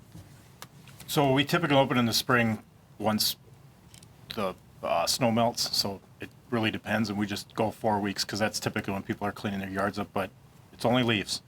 So we also try to close it before people start to mow. So like I said, if the grass grows really, really quick, we'll close it, because as soon as if we keep it open a week after everyone mows that first weekend, we will see grass. So. All right. If there's no further discussion, we've got the motion before us to follow the recommendation of the Public Works, Environment, and Transportation Commission and keep the facility open for one more year to consider more information. And with that, if there's no further discussion, all those in favor signify by saying aye. Aye. Opposed? Nay. That passes 4-1. Councilmember Strawn in opposition. I do want to note, too, that I believe, if I understand the motion correctly, the motion was not to add security measures or add additional staffing. It was strictly to continue business as usual. Yes. Just to make sure, now that we've voted, everybody was clear on what they were voting for. Certainly, if somebody wished to make a motion at this point to amend the action we just took, because we're still at the same meeting, there is an opportunity to do that. But just want to make sure, from the council perspective, we all understood what we were voting on. All right? And the staff understood as well, because those are the folks that are going to have to do it, right? So it's business as usual for one more year, as well as gathering some of the additional information. I do want to note a couple of things just for the public benefit. So dropping leaves at the Ramsey County sites other than the White Bear Township site. Those leaves actually end up getting transported to White Bear Township, as I understand it, that's where they do their composting. So certainly you've got your travel to get to the other sites, and then there's the travel to deliver the leaves to the other site. And then certainly, your hauler that you use for garbage does have yard waste.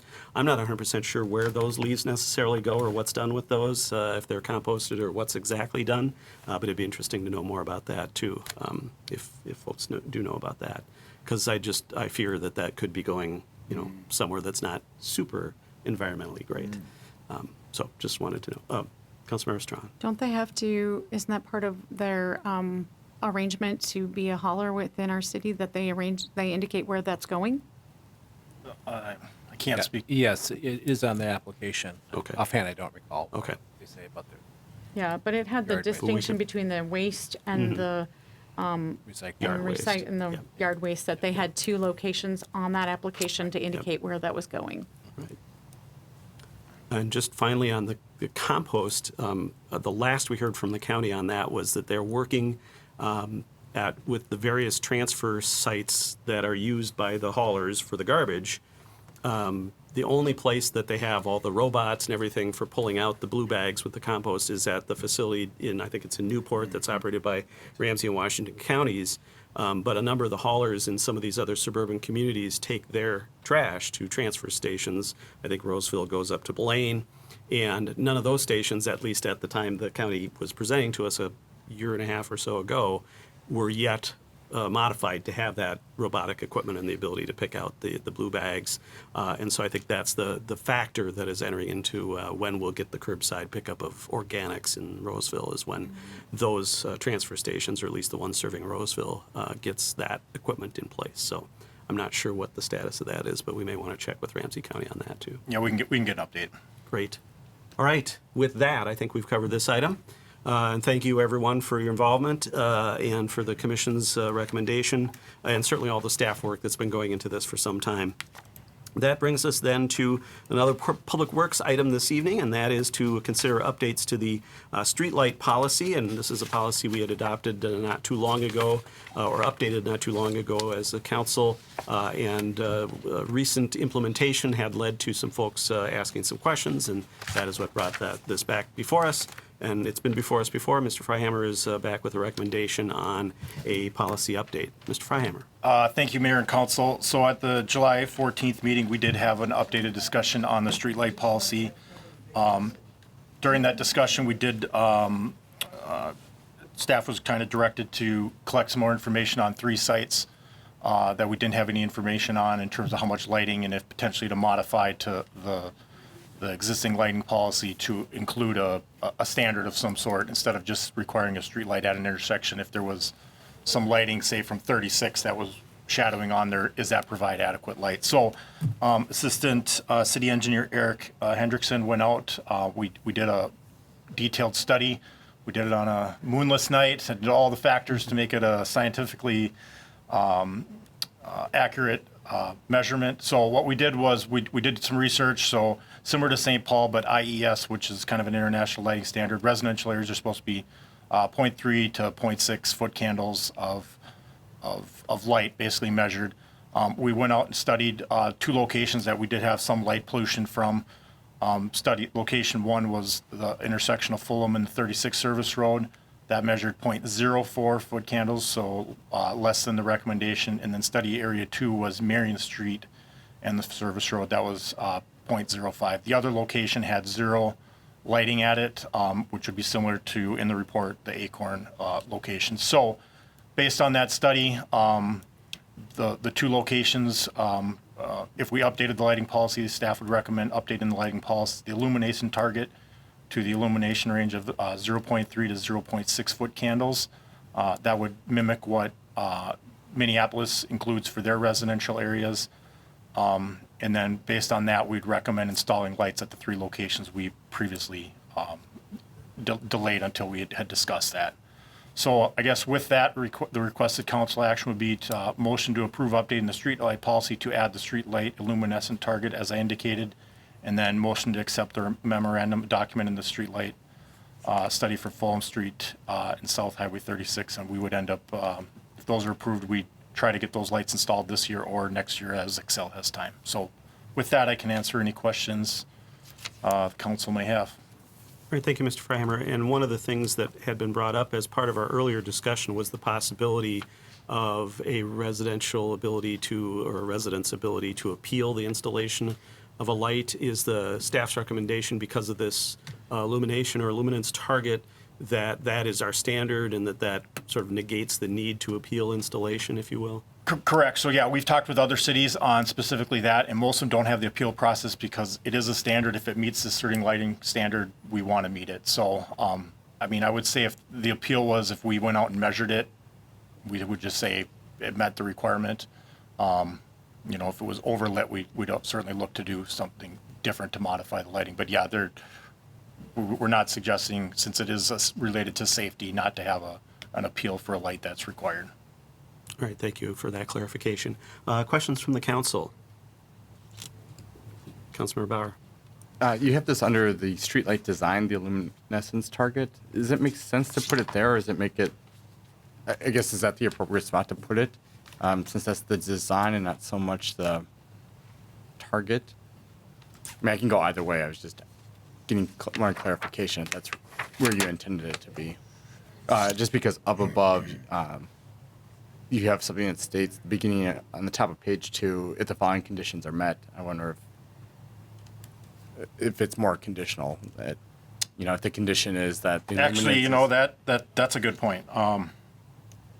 Yeah, we did under design because that was where the talking about the LED cutoff. But yeah, I could see we could certainly add it under as the last bullet point. That's a good point. Never even thought of that.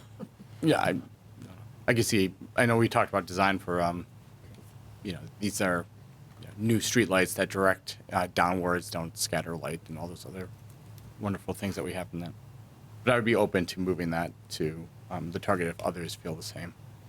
And it seems reasonably easy to accomplish that by an action this evening. It's not a major rewrite or anything like that from the bench here. Other questions from the council? Councilmember Groff. Who do you think serves on the Illuminating Engineering Society? I don't know. Because that's the standard we're using. Yes, we're using the that. lighting industry. That's the question, I guess. Yeah. So, and like I said, we do know from research, Minneapolis is the big one we found they had documented, but it seems like most cities that do it are referencing this sort of standard. So, like I said, we're just trying to tie it to what other cities have been doing. It's just a question that people brought up. I guess the other thing would be is, you know, it's good to have standards, but do we need to light up our cities as much as they're lit up? That's a more general question than what we're dealing with tonight. Other questions from the council? All right, we'll check if there's anyone from the public who wishes to speak to this item this evening. Does not appear to be the case. Given that, is there a desire from the council to take an action on this recommended update to the policy? Second. All right, and is that motion to update with the change that Councilmember Bauer Yes, suggested, I moving would the standard up into the series of criteria? Yeah, that makes sense to me. All right, and as the seconder, all right.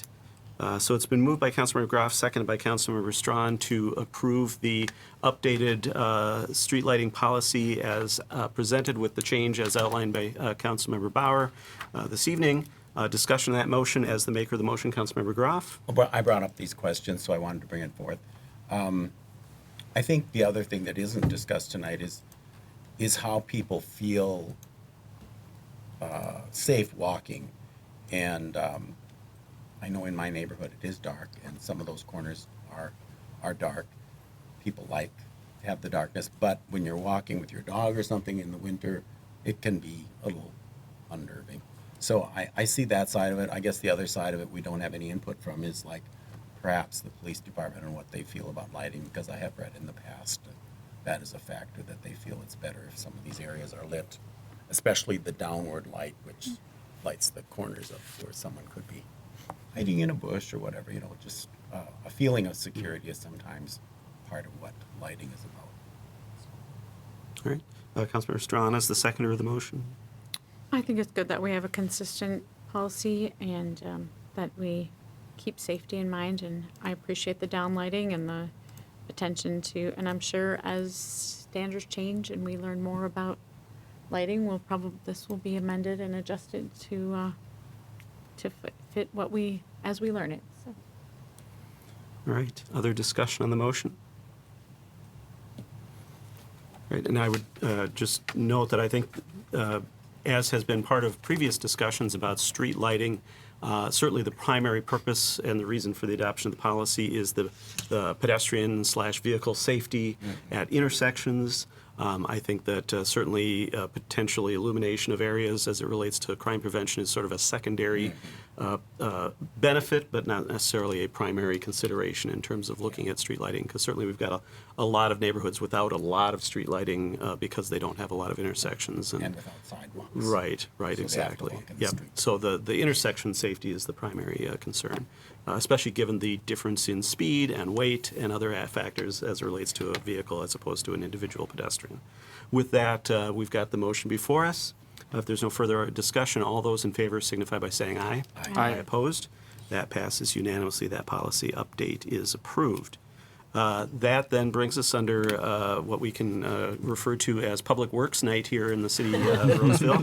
Our next item, which is to consider selecting a construction manager at risk for the Civic Campus project. And once again, Mr. Freihammer is involved in this, and he is presenting this evening for this decision before the council. Thank you, Mayor and Council. Just a real quick presentation similar to when we selected the architect. So it's a quick background on the construction manager process. So July 7th, council approved moving forward with Concept C. At the July 21st meeting, council approved the RFQ and the RFP for architectural services as well as the construction manager at risk. We released the construction manager at risk process was a little more detailed. It was kind of a three-part process. First part was releasing the RFQ. That was done July 23rd. They were submitted on August 25th. We had 8 firms submit. On September 5th, we released an RFP to the top 5 scoring RFPs, and I'll show you that shortly. On September 19th, the proposals were due, so all 5 that we gave the proposal to submitted, which was good. And then after that, we shortlisted down to 2, the top 2 scoring firms, and then staff interviewed them. And just if we can go back to the previous page, the RFQ is request for qualifications? Correct, request for qualifications and then request for proposal. Got it, thank you. So 8 firms submitted, listed there, and then the staff scoring on the RFQ and the RFP subsequently was the city manager, public works director, parks and rec director, city engineer, park superintendent, and building official. So the RFQ scoring matrix, this is a summary of after the first ones are submitted. So they submitted on 4 criteria and they're listed there. So we, based on the scoring rubrics, we ranked them. So the top 5, there was a little bit of separation, so that's why we shortlisted down to 5. We sent the RFP out based on what they submitted in their proposals, which some of the criteria was the same.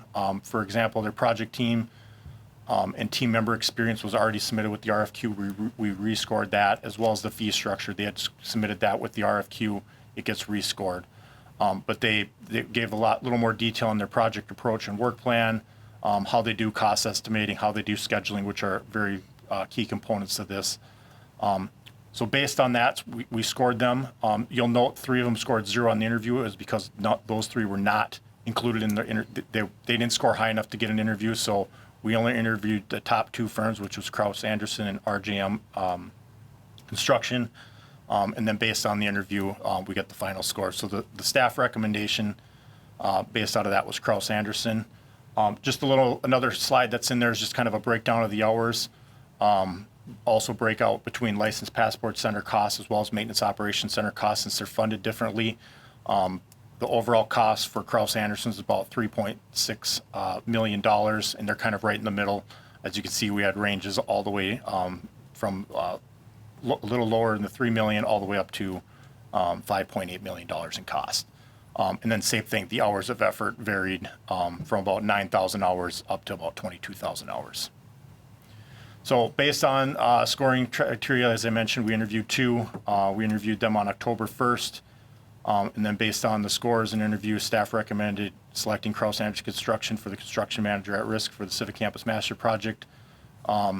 They've done a lot of construction manager at risk projects, which was key to the committee. Some of the firms only had done like construction manager advisor or other stuff, but since we are proposing this method, certainly want to make sure they're used to doing that method. Done over 40 public works facilities as well as at least 20 licensed center and dance studios. Their project team was definitely very experienced compared to some of the other proposals that we saw. Their project manager and project superintendent, who will be on site or work day to day over 3 years, have over 10 years of experience. So certainly on a large scale project like this, we want experience. We don't want junior staff on a large project like this. And then certainly Kraus Anderson has been a part of the process a little bit along the way. They worked with the last two updates, providing some of the cost estimate. So they're very knowledgeable of the project, including challenges associated with the project. Their proposal also included Eat-In resources, which will help with public relations and community engagement, which will be key since we are impacting the neighborhood. We will be impacting the Civic Campus. This is 3 years of work. Things will be changing. We need to make sure to communicate how access might change day-to-day, stuff like that. And then cost of services and hours provided, staff thought was the overall best value.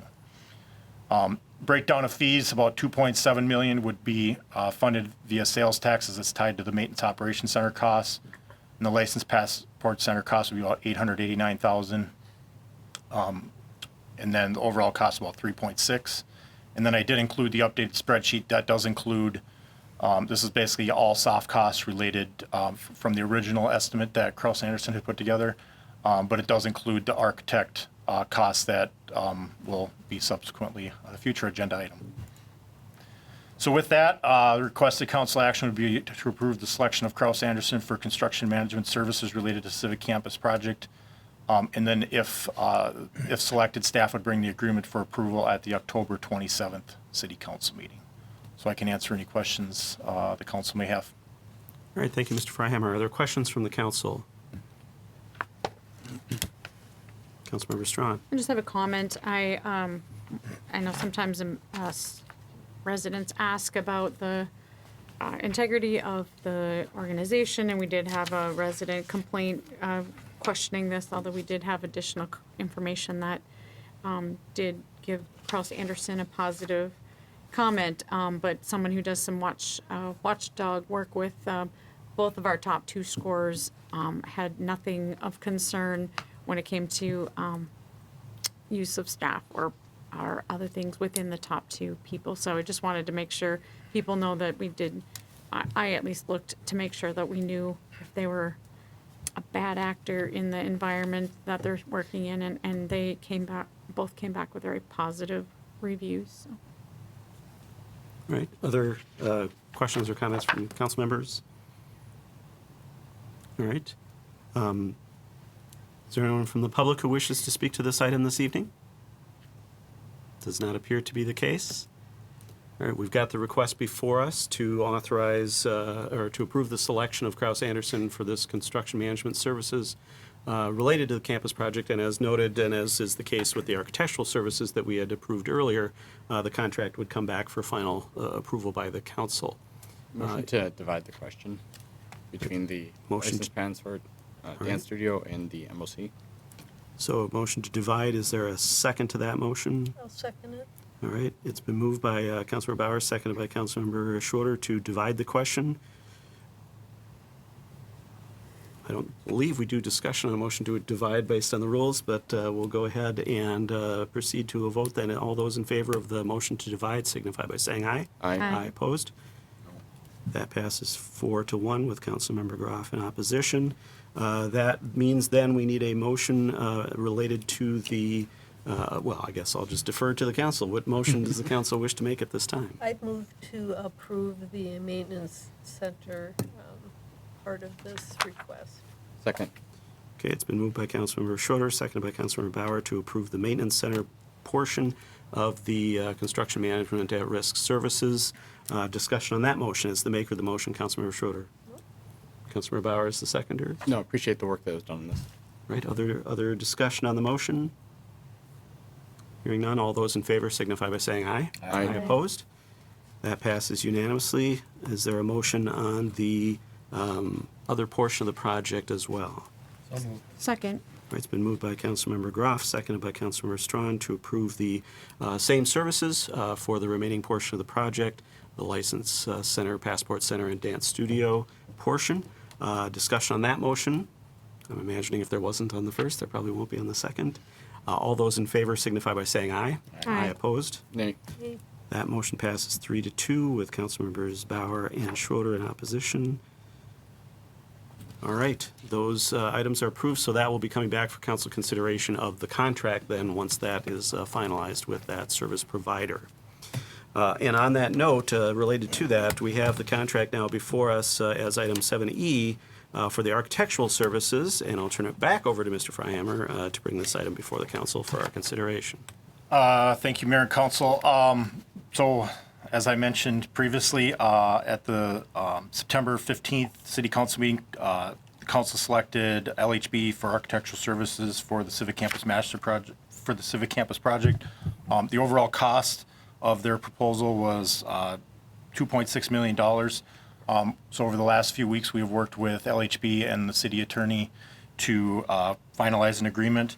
I will note the agreement only includes the base services. We did meet with LHB, and they said we can certainly add the additional sustainability costs after we do a little bit of the schematic design, and we know a little more of the budget, so that could certainly be added on at a later point, or we can just say, no, we don't want to do that later, but we don't need to make that decision now. So the proposal or the agreement in the contract is just for base services for the Licensed Passport Center and the whole project. So with that, the staff would recommend council approve the agreement with LHB for architectural services. And I can answer any questions.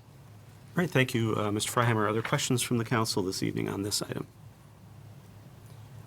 Do we have a sense of sort of when we have to make a decision on the optional part of it related to the sustainability? So I don't know exactly.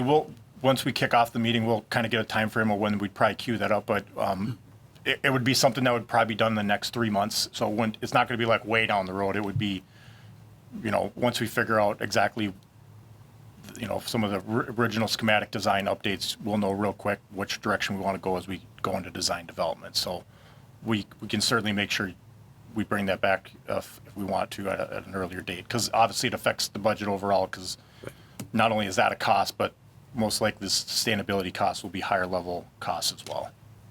Got it. And we'd certainly want to understand those budget impacts Yep. on the construction side of it as well. All right, other questions from the council? Councilmember Bauer. In this agreement, do you expect any additional costs? I mean, other than the costs that we would come for, or situations or scenarios that would occur that would result in this being larger than the 2.6 in total? So we hope we have everything covered. This does include the whole compass of what we think, but obviously there are some site unknowns.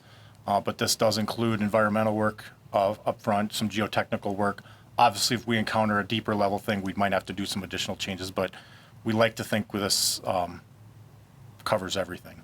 But I'm not going to say it's everything for sure. But And what is the procedure of change request then? Approval, yeah, so or they is would that- they'd have to give us a more or less a change order to do that, and obviously we have a budget that we need to meet, so we'd have to really keep an eye on that if we want to do it, if it's a necessary thing or if it's an ask.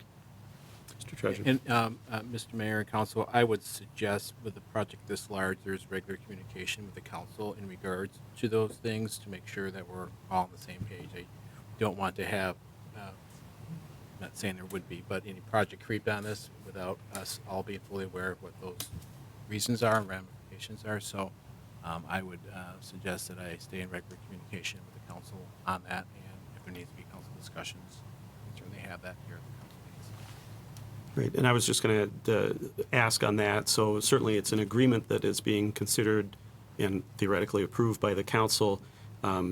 What is the threshold for changes that would come back before the council? Does it involve the spending authority that the city manager already has under city code, or is it some other factor, or is that something you've had a chance to think about or discuss? We haven't had a chance to really think or discuss that. I think probably good to have some type of threshold. I think having and remember, this is the design, not the construction. Right. So it's, you're talking maybe different types of dollars here. I would think if you were set to limit anything over $10,000, which is my authority right now, would come to the council at least as information at some point. I think as a routine basis, I would probably just report everything, but certainly above 10,000, we want to have a council awareness of that situation. And probably talk about design elements due to something we found in the field that we were going to have to design something differently. So whether that's a couple $1,000 or $15,000, I think we just want to have transparency as much as possible in this project for you all and for the community as well as we go down the road. And I would say that you don't have to have your final answer on that this evening. If you want to, have some more conversations among staff and the consultant and perhaps the city attorney as well in that regard, that would be very appropriate. And certainly if there's something that you want to bring back to the council for consideration as to what the threshold is and sort of get the buy-in up front on that, that might make sense too. So don't hesitate to do that, I would say, unless there's objection from the council. Doesn't appear to be the case.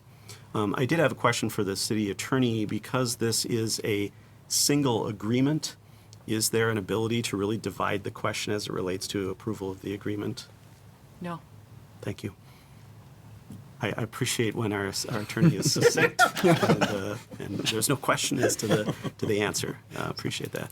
All right. I think we've done the questions for staff. I don't know if did I ask for public comment already? Is there anyone from the public who wishes to speak to these architectural services and finalizing the agreement that's before us? Does not appear to be the case.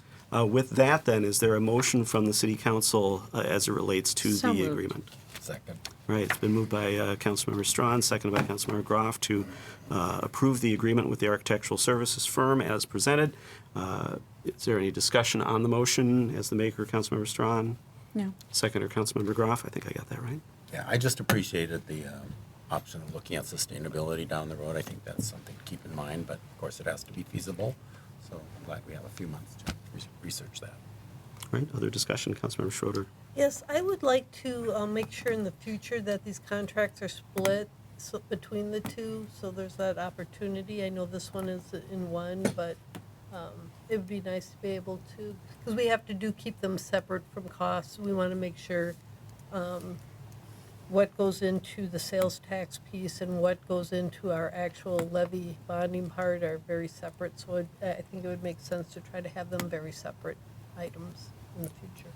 I guess I would request that we get some legal advice on that and just make sure we, not tonight, but that we have understanding of that going forward as to whether that's an appropriate approach from that perspective, because we certainly want to make sure we're doing things appropriately from that perspective. All right, we've got the motion before us on this agreement. If there's no further discussion, all those in favor signify by saying aye. Aye. Aye opposed? Aye. That passes 3-2 with council members Bauer and Schroeder in opposition. All right, that agreement is approved. That then brings us to a separate topic. Finally, Mr. Freihammer gets a little bit of a break this evening. We've got a matter related to fire department staffing before us. That is to consider accepting a grant for fire department staffing from FEMA under their SAFER grant program.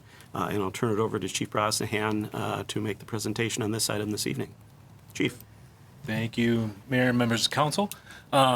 Excited to be here tonight to discuss all things SAFER grant and kind of discuss with you, one, the formal agreement to enter into the SAFER grant, as well as two, to kind of look at potential timing. There were some parameters built into the grant that we'll talk about further into the presentation that we might have an opportunity to evaluate how and when we try to implement and start the grant. So we'll jump into that here in just a second. Just wanted to give a quick overview of kind of the who, what, why, when of the SAFER grant. So the overview of what the FEMA SAFER grant is, we want to kind of set the foundation, make sure everybody's understanding of how that works and how the program works and how it impacts the city of Roseville and the Roseville Fire Department. Provide a brief overview and review of our existing call volume. And again, I don't want to be too redundant. I know many of you already heard a lot of this presentation. We've discussed this at length over the last 1 to 2 years, talking about our call volume and our inability to fully meet the demands of the community at this time. We also want to look at reviewing the proposal of a new operational staffing model and how and when to integrate the outline and timeline of the FEMA Safer Grant process. So I'm hoping the easier portion tonight is the kind of the formal acceptance of the grant, but we do have to try and make decisions tonight on when to potentially start that grant process. So a quick background, the SAFER grant, or the Staffing for Adequate Fire and Emergency Response grant, was created in 2003 under the Bush administration. Truly what it is for on that second bullet point is to provide funding directly to frontline firefighters. And so there are no grants that are allowed that are, allow, 5 or 6 different chiefs and a couple of training officers and administrative staff or anything like that.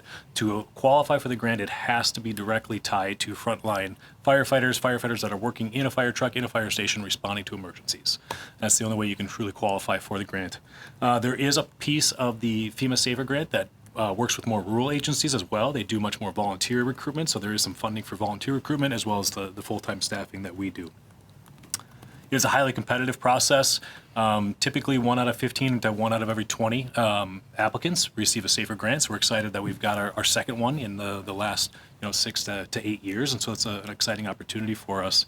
And a total of $324 million were awarded for fiscal year 2024. In past years, they typically do kind of a rollout where they do maybe 5 to 25 different fire departments over every week for about a month or two. For this year, it was just everything was out there. Every department that was awarded was notified essentially on the same day as we were. And we were a previous recipient of the SAFER grant. Fiscal year 2019, we utilized a SAFER grant to hire and retain 6 full-time firefighters.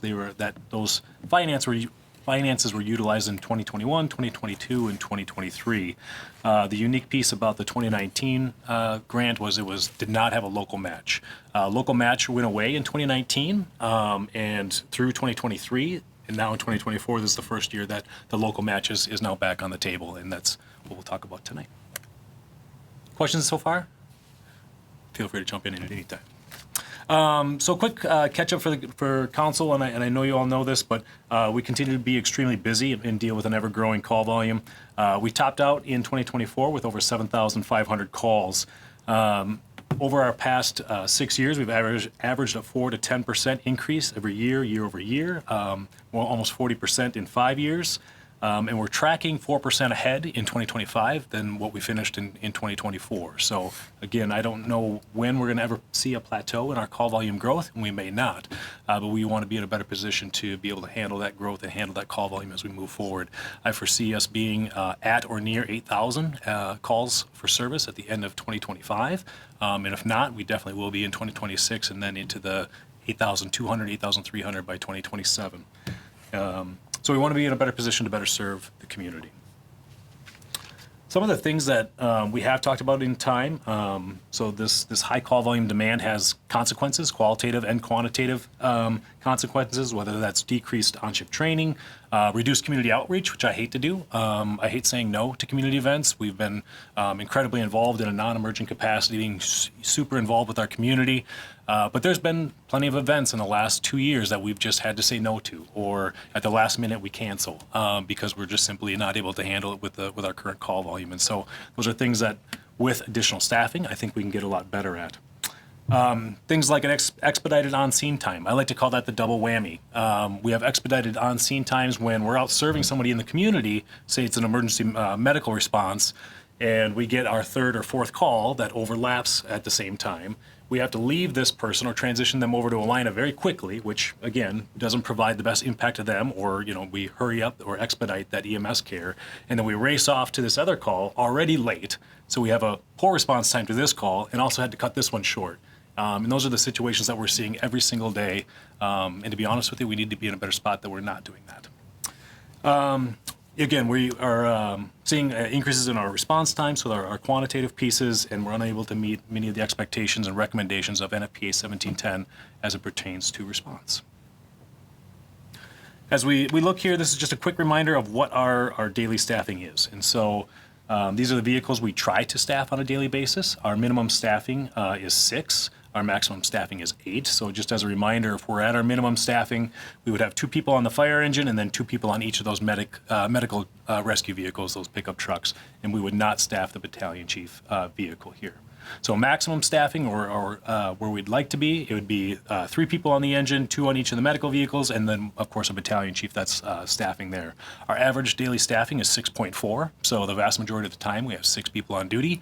Sometimes we have 7, and every once in a blue moon we might have 8 people on duty, and we're able to fully meet all these apparatus and their responsibilities. So in the future, what we're trying to do, and this is the exact same slide that I presented to you about 7 months ago when we talked about what our staffing should look like and what's appropriate moving forward. So we haven't changed anything. Trying to keep consistent is adding the staffed ladder as a consistent piece of apparatus. This ladder apparatus provides us immense flexibility to respond to both fire and EMS calls. It has all of the suppression needs and the rescue needs that we have within that vehicle, as well as has all the capacity and capabilities of EMS response.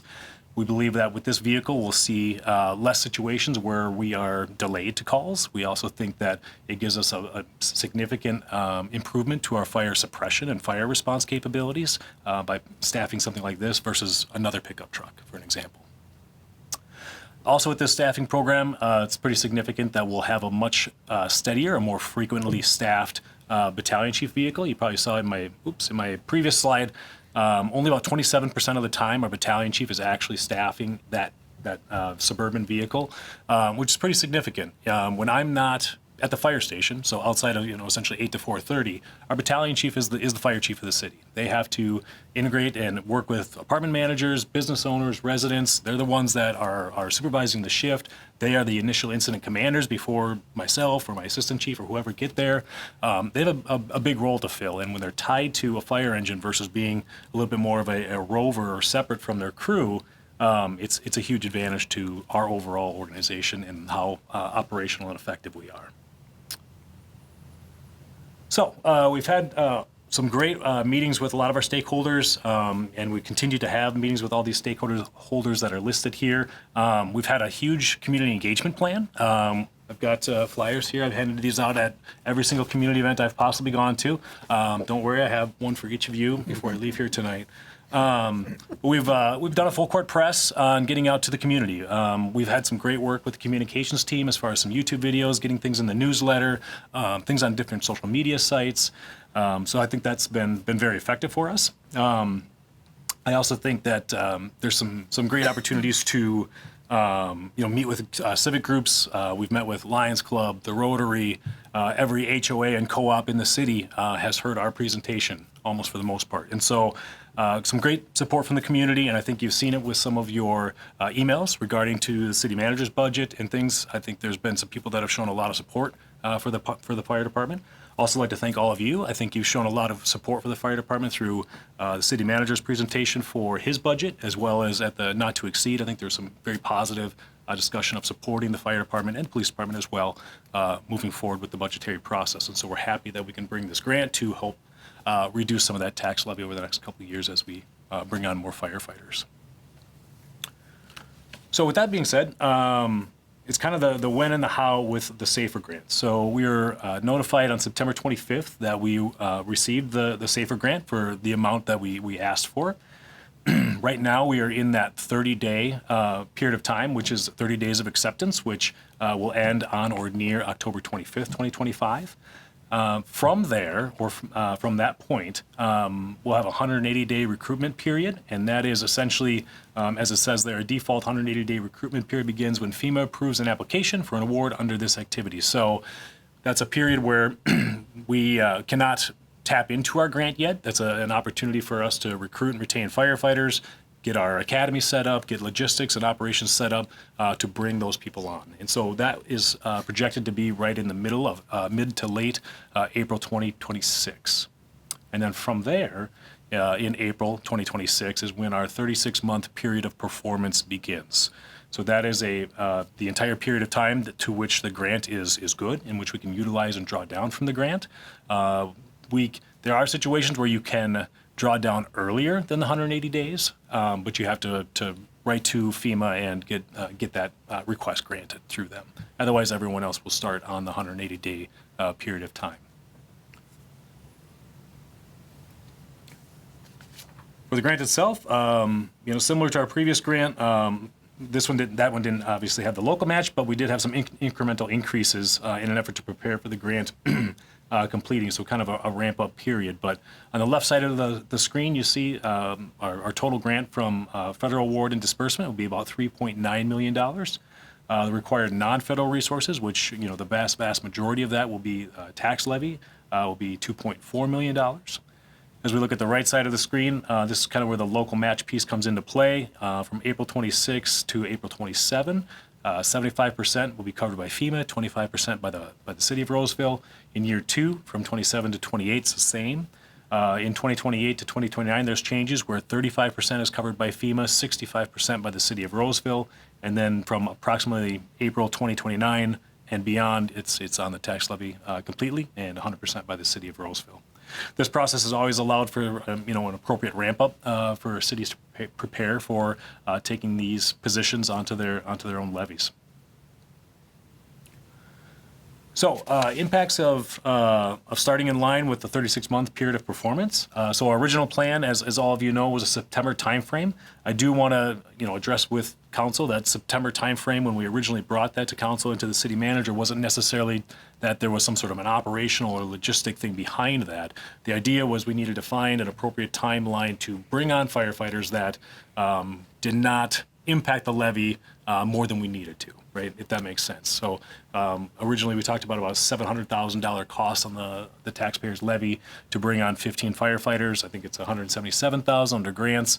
So the idea behind September was never really an operational piece or a logistical piece. It was more about what's an appropriate amount that we can ask from the taxpayers and ask from the city council to make this work and to bring the 15 firefighters on board. So when we received the award on the 25th and talking to the city manager, we had a 180-day window to start the period of performance. And because of that 180-day window that now is mid to late April of 2026, it caused us an opportunity to reevaluate and look at, is there a reason or a need for us to move up to April to start, or are we fine with sticking with September for that time frame? So to move up the start date of the grant to an April timeframe would be an additional $185,000 on the levy or for 2026 total budget. Because I'm a visual person, I've got just a basic crude graph here or table that we'll kind of quick go through, kind of looking at pros and cons of a September timeframe versus an April timeframe. If we were to look at pros of a September timeframe, obviously we have more time to plan and prepare. We have more time to recruit personnel. We have more time to put together some of our logistics, our response plans, incorporating the ladder truck and some of those things that we've talked about. Though I don't think I would have a lot of concerns if we had to recruit and retain 15 firefighters by April of 2026, but September does give us more time. September was also the original time we proposed to the council, so there is something to be said about keeping with that as far as having homeostasis and being consistent. Potential to not use all the grant funds. That's is a big con. When you're starting 4 to 5 months ahead of time, there is potential to leave money on the table. Two big things with that. FEMA does not like funds to be returned, believe it or not. That's actually not a good sign when if they give you $3.9 million, they gave you $3.9 million for a reason, not to send back, $300,000 or whatever it might be at the end of the grant. And also the taxpayers themselves. The taxpayers are going to be paying all of the $2.4 million during the duration of this grant. I think they would have concern if we sent money back. Delays in operationalization of the staffing enhancement. We would be starting an academy in September, and then we'd be operationalizing our staffing program in about January 1st or so of 2027. So with an April start time, we can operationalize it sooner. An academy would go in April, May, and June. We would look to somewhere around July 15th, start our response plan that we've talked about with the ladder truck. It's more in line with the period of performance. Cons is we may use the grant funds early. This happened to us the first time around in 2023 into 2024. We were supposed to end our grant on approximately February 1st of 2024. We used all of our funds by about the first week of January. Not a gigantic amount of money, but definitely there's some money there. And so we spent our grant funds early. And so it might be something we have to think about as far as budgeting in the future for 2029 and so on is if we are ahead of pace on our grant and what that looks like as far as timing. And And then an additional cost for the taxpayers, the $185,000 that I just talked about in the last slide to start in April is another cost to taxpayers, and we want to be mindful of the taxpayer dollar. So with that, a couple main things that we'll be asking tonight is to formally accept the FEMA SAFER grant and where we go from here, and then get some discussion or some direction from council on if an April start time is appropriate to go in line with the period of performance or to continue with the proposed September timeframe for 2026. So with that, I can answer any questions or help with anything. All right, thank you for your information presentation this evening, and certainly congratulations to all of us on receiving the grant. I think that's, certainly was not assured as we went into the process by any means. Questions from the council for staff? Councilmember Bauer.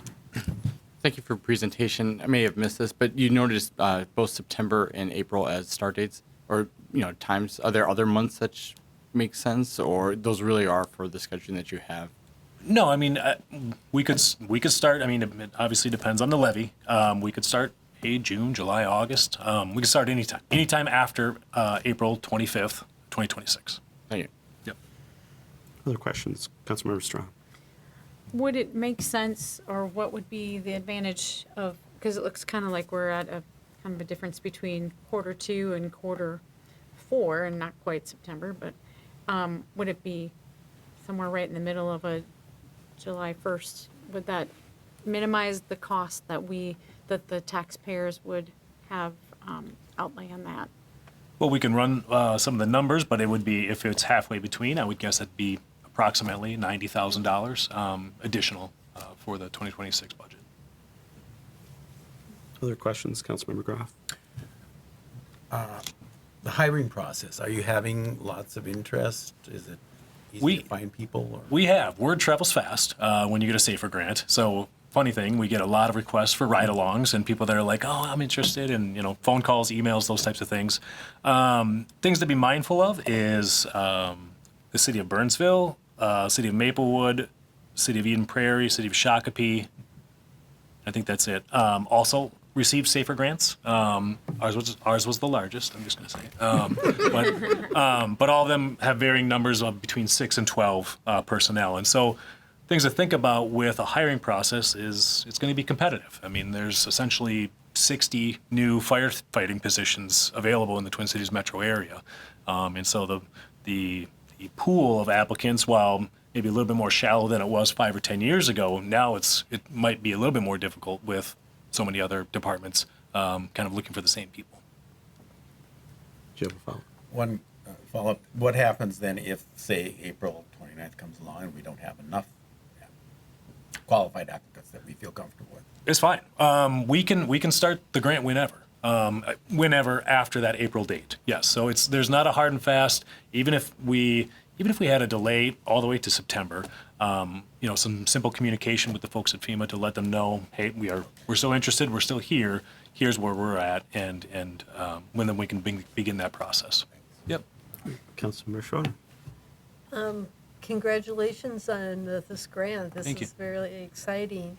You talked about a number of these other cities that also got the grants, and I'm assuming that's also the April start date for them as well. Yes. Do you have any idea when they're going to start the recruitment process? Some already have. The city of Maplewood and city of Burnsville already have applications open for firefighters. And how long would the academy take? I'm anticipating 3 months. And the reason I'm doing that, one, to build a lot of institutional knowledge for our firefighters, but two, is how we recruit. The days of, bringing in firefighters that are maybe with the Lake Johanna Fire Department to our north with 7 years of paid on-call experience, and they have Fire 1, Fire 2, and EMT, and they're ready to hire right on the spot, it doesn't exist anymore. I think we'll get some. I think we'll get some people that are lateral transfers that come from another full-time fire department. I think we'll get a few people that are paid on call with another organization that are looking for a full-time opportunity. And then I think we're going to get people that are similar to our fire cadet. They maybe don't have the training, maybe don't have the experience, but they're the right person or they're the right fit. And some of those people we're going to have to train, and they're going to be very green, train them from the very beginning all the way up through their Firefighter 1, Firefighter 2, and EMT training. So we're planning to essentially run an academy that incorporates the full Fire 1, Fire 2, an EMT curriculum at its base, but then also, of course, incorporating our institutional knowledge and things that we do within our academy. And if you don't get enough the first time, you do a second Yeah, academy? absolutely, Or yep. until you get as many as you need? Mhm. Okay, Yep. thank you. And just to follow up on that, so the way it seems to be set up is that the pay starts at the beginning of the academy. Yes. That's when they're hired. Yes. So that's when we start potentially being able to utilize the grant funds. Exactly. So first day of the academy, we can begin using the grant funds. Yes. The grant does not cover any of the hiring costs. So we send them to a medical exam or psychological examination. That's on the city to get that figured out. But the second that they start, their wages and benefits are on the grant. Good, thank you. Other questions, Councilmember Strawn?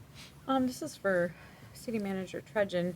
So in looking at our not to exceed budgets, we kind of came up with the worst case scenario where we weren't sure if we would get the SAFER grant. And obviously we have COPS grant too to consider, but where would this kind of fit us into the top 4 scenarios that we had talked about at that time? Do you know right off? Yes. So if we were to start in mid-April, the total levy impact for the fire department positions would be 362,000 versus 177, which is the September start date. And with the COP grants, and assuming no franchise fees, just straight everything on the levy, that's 11.45%. So it's below the 12%. With franchise fees, scenarios, remember scenarios 3, which puts some money back into the capital as well, you're looking at 8.24% levy increase, and scenario 5, putting as much of that capital back into the operating levy, you're looking at 6.14%. And once again, that's assuming the COPS grant, which we heard on Friday, and the additional levy, we would need another 185,000 to start in April. So that's from anywhere from 6 to 11.45. So technically, I guess all the scenarios are under that 12%. I think we've all talked about we want to make sure we get to a number that's sustainable, but that gives you the range at least of what we're looking at. Thank you. And just to clarify on that, if we do the franchise fee approach, and it's certainly the levy percent is well under what the 12% that we did for a not to exceed, how does that total impact relate to sort of that 10% total impact that we had been sort of targeting through the process if we add the 185 levy for the firefighters starting in April? So I haven't done that calculation Okay. with the levy plus the franchise fees. Okay. But if it's $6. I would have to. Do Okay, I was thinking I could do it interested quick. to know more Yeah, about that. And just to that point, I think if we have some question on the finance side of it, potentially we can make some of those decisions, assuming we accept the grant, by the October 25th deadline. We can make some of those other decisions as we continue through our budget process if we can't, make a firm decision this evening in that regard on the timing, because it may be a situation where we look at something in between April and September or something like that, and we may want more information to make a decision in that regard. Mr. Treasurer. Yes to all that. I think we'd really like to get some direction of where we want to go, but certainly we need to do some more number crunching and for all you to consider things. Technically, I guess, we don't have to make the final decision until we pass the budget on December 8th, but certainly more work we can do beforehand on that. It'd help the chief plan accordingly as well. I was just going to say that, just back to your original question, Mr. Mayor, when we had scenario 5, where we put as much of that capital into the operating levy, somewhere around 5%, that plus the franchise fees equaled about 10%. So adding additional levy will push that above the 10%, maybe take 11%, but we can get that exact number. So from that logic, it would tell me it'd be a little bit higher than the 10% recommendation from the Finance Commission overall. All right, thank you. Other questions from council? Otherwise, is there anyone from the public who wishes to speak to this item this evening? Just waiting for someone.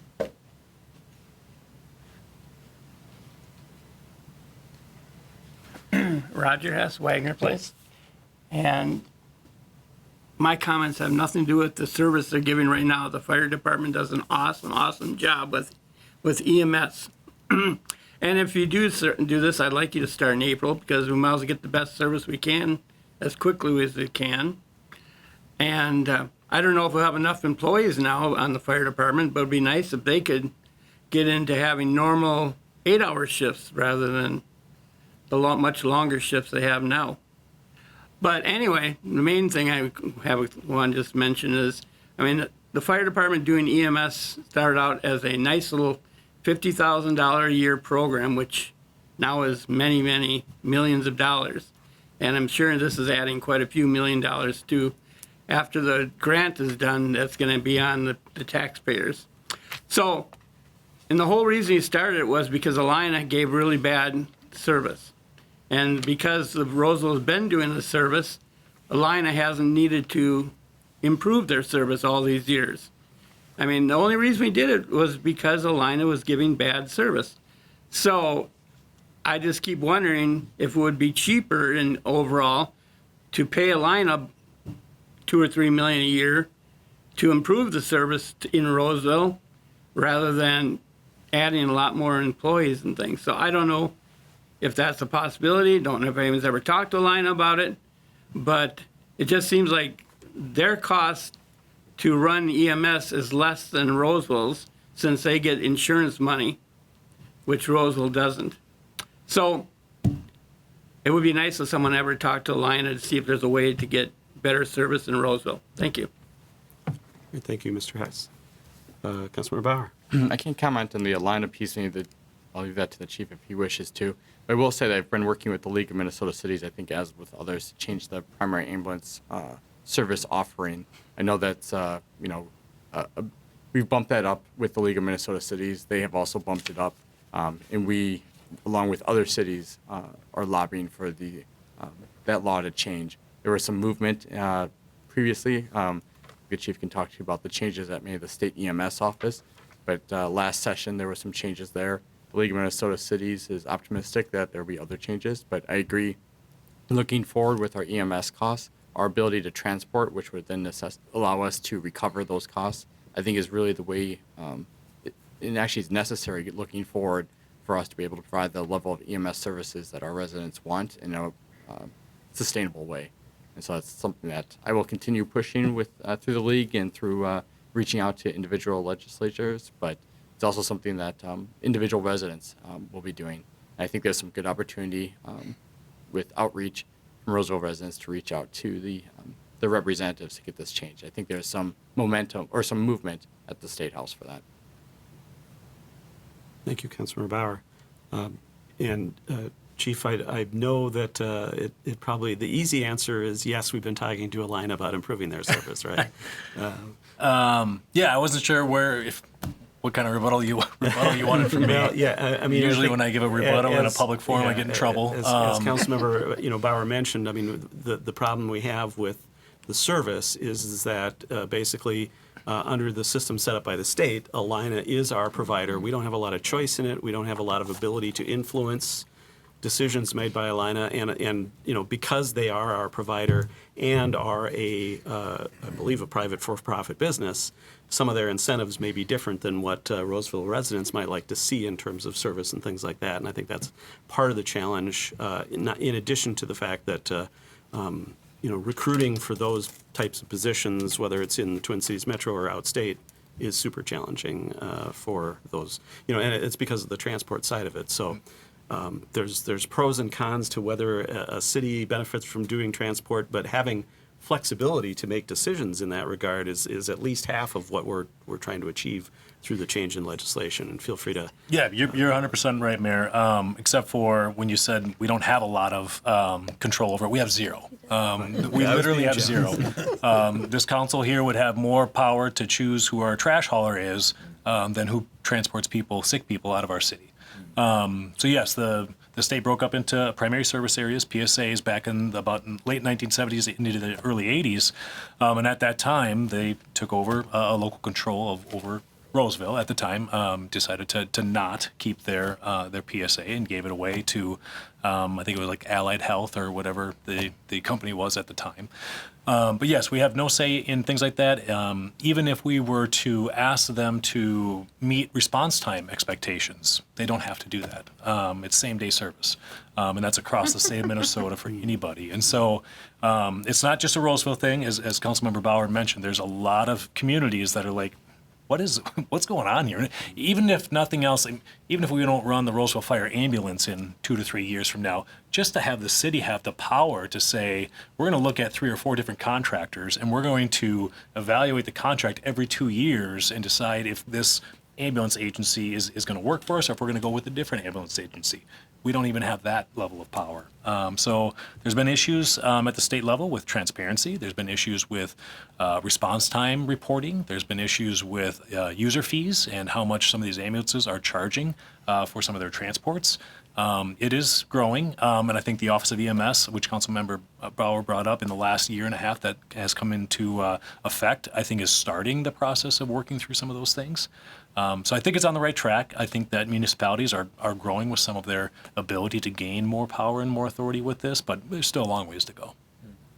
And I think we can also, having met a few times with Maplewood officials in regard to medical transport, doing it yourself as a city isn't necessarily super lucrative either. You help cover much of your costs, but not all of your costs. And if I'm not mistaken, the reimbursement rate was set during shortly after I graduated from college, just to give folks an idea about the time frame on that. Looking at me now. Well, but anyway. And even then, the city of Maplewood collects at about a 40% rate. And so even with that, they're only collecting at maybe 40 to 50% of even that rate. So yeah, it's not a glamorous job. That's why I think EMS is an essential service. In a lot of places, it does not get coined in that way or entitled that way, but it's an essential service for our community, and there needs to be more focus on especially the transport piece. Absolutely. All right. We're not going to be able to solve that this evening. No, that's unfortunately. That's a big one. But certainly, I think that's something that we keep in the back of our mind with all the decision-making that we're doing as a city in regard to our services we provide. And I know that's been part of a lot of these conversations over the last several years. All right, we do have the request before us, first of all, to accept or allow the acceptance of the FEMA grant, and then maybe talk about how we want to proceed as it relates to the start time, and if we need more information, if we're prepared to make a decision this evening, or where we're at with that. I'd move to accept the grant. Second. All right, take the easy one first, right? Moved by Councilmember Schroeder, second by Councilmember Groff to accept the FEMA SAFER grant that we were awarded in September. Discussion on that motion. Councilmember Schroeder as the maker of the motion. Oh, and again, thank you for making this possible.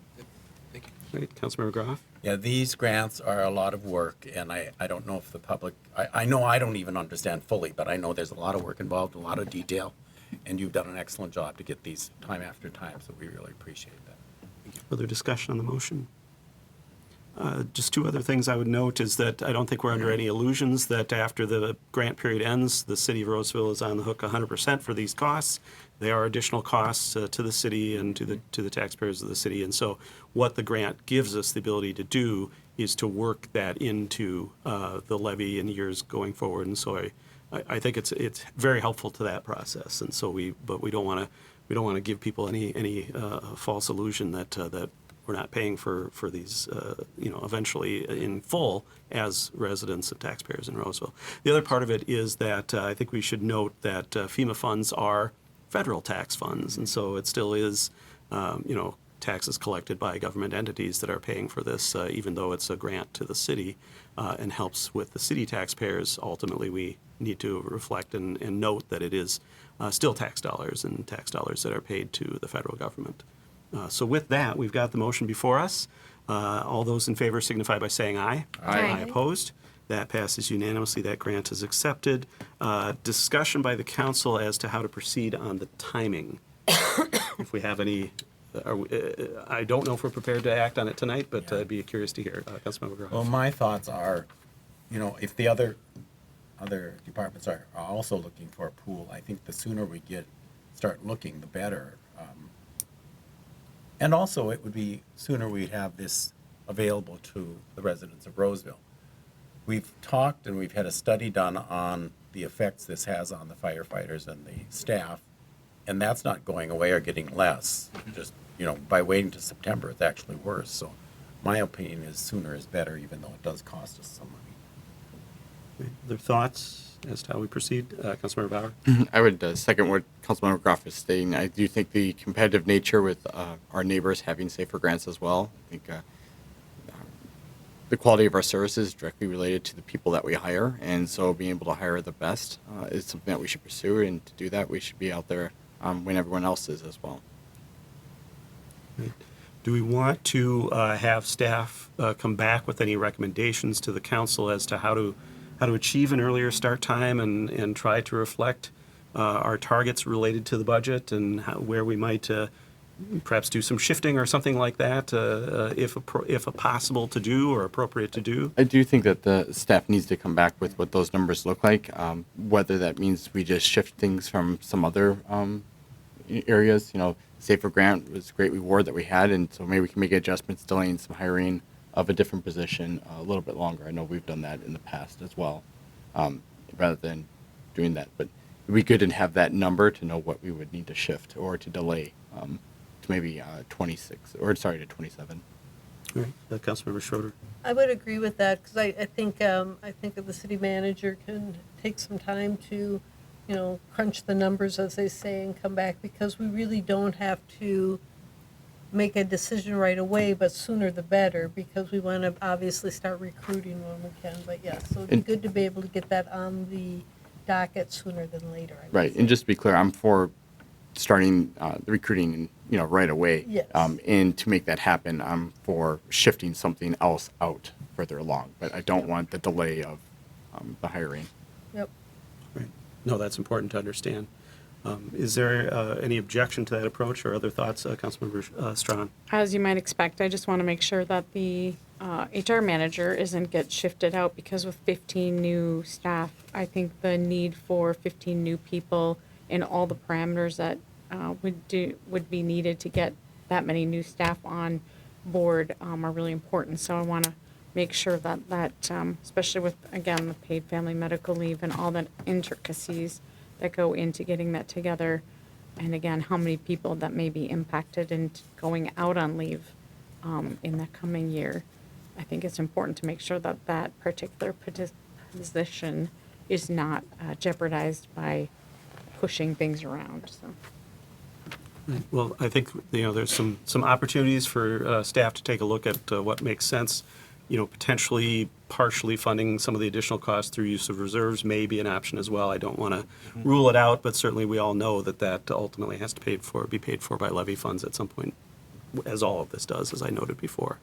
I hope that provides some guidance to staff, and certainly if there's some decision points that you'd rather bring back to the council prior to our December hearing or December 8th or December 1st hearing or our December 8th decision, we've got a number of meetings between now and then that we could certainly take up an agenda item related to this specifically. Yeah, I would like to maybe touch it in November, or maybe late October, but probably November, and then just have a check-in and see where we're at. And I just want to repeat, I think I heard that there was interest in looking at an April start date as soon as possible, and then from there, there's lots of different ways to approach how to work that, but not like talk about a July date or August date, but an April, mid-April date. Yeah, I mean, I guess I would just say unless for some reason that we haven't thought of this evening, it makes a lot more sense to start at a different date than April. But I think ours what we're saying is we want to start in April. That's how I understood it. I just wanted to repeat that so we're all on the same page. All right. All right. Very good. You can do that. I think that completes that item then. We have just a couple more administrative type business items before us at this time. Then we'll move to consideration of city council meeting minutes and EDA minutes actually as well. We've got both council and EDA minutes from our September 15th meetings, as well as both from our September 22nd meetings. And would look to see if there are any changes or corrections that council members have to those minutes, or a motion to approve any portion. All four of them. Second. All right, it's been moved by Councilmember Schroeder, second by Councilmember Groff to approve all of the minutes as presented. Discussion on that motion. Hearing none, all those in favor signify by saying aye. Aye. Aye opposed. That passes unanimously. Those minutes are approved. That then brings us to the consent agenda. Mr. Trudgeon, if you could give us an outline of the consent items. Yes, thank you, Mr. Mayor. Agenda item 10A approves payments in the amount of $2,337,232.58. Item 10B approves the gas station license and one cigarette tobacco products license for the Holiday Station store at 1583 County Road C to reflect the fact that now Holiday Corporate has taken over the ownership of that store. Agenda item 10C takes action to not waive our statutory liability limits for 2026 and keeping the liability amounts currently in place in the state statutes. Not waiving our liability limits is consistent with past council decisions on this matter. Item 10D approves accepting drainage and utility easements along the eastern property line of 1705 Roselawn Avenue to accommodate sanitary sewer that was installed in 1958 and storm sewer in 1967. Item 10E approves final payment and accepts the work as completed for the Dale Owasso Sanitary Sewer Lift Station project in the amount of $109,428.60 and starting the one-year warranty period. Agenda item 10F approves a resolution to request SCORE funding, that is recycling funding from the Ramsey County to assist in the cost for residential curbside recycling program and to fund zero waste operations at city events. And finally, agenda item 10G authorizes the mayor and city manager to execute an agreement with Metropolitan Council to execute a Metropolitan Council Livable Communities Act agreement to allow for funds received between 2007 and 2010 to be repurposed for other housing affordability programs in the future. And that is the consent agenda. All right, thank you, Mr. Trudgeon. Is there a motion on the consent items? So moved. Second. All right, it's been moved by Councilmember Strawn, seconded by Councilmember Groff to approve those items. Discussion on the motion? And I would just note that not only is not waiving the statutory limits consistent with past council action, that is much more in the interest of the taxpayers in terms of the liability of the city. Those limits are in place to limit the liability of the city, which is to the benefit of our taxpayers. With that, we've got the motion before us. All those in favor signify by saying aye. Aye. Aye opposed? That passes unanimously. Those items are approved. Now, Mr. Trudgeon, as to future agendas coming up. Yes, 2 more meetings here in October. Next Monday will be a meeting, more in a work session format, but we'll talk about the close proximity excavation regulations, bring back some additional information. We also will look for the council to approve what we call the recodification ordinance. This is the technical corrections, the overall code that will help us eventually get this online. To the extent there's any policy decisions, we will be deferring that for a future conversation. Assistant City Manager Olson will be sending out, I think tomorrow morning, just kind of a sneak preview of kind of what's all in those ordinances, so you get a sense of what it looks at.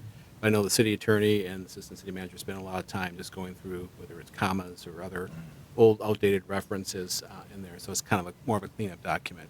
We want to just have the council consider an update for the appointment and reappointment policy for advisory commissions to reflect actually what we're doing. So, for instance, we have HRIC still listed in there. So we want to take that out.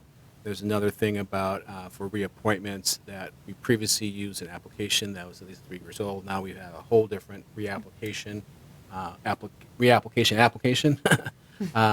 for people to fill out. So it's just really being consistent with what we've been doing the last few years. So pretty simple.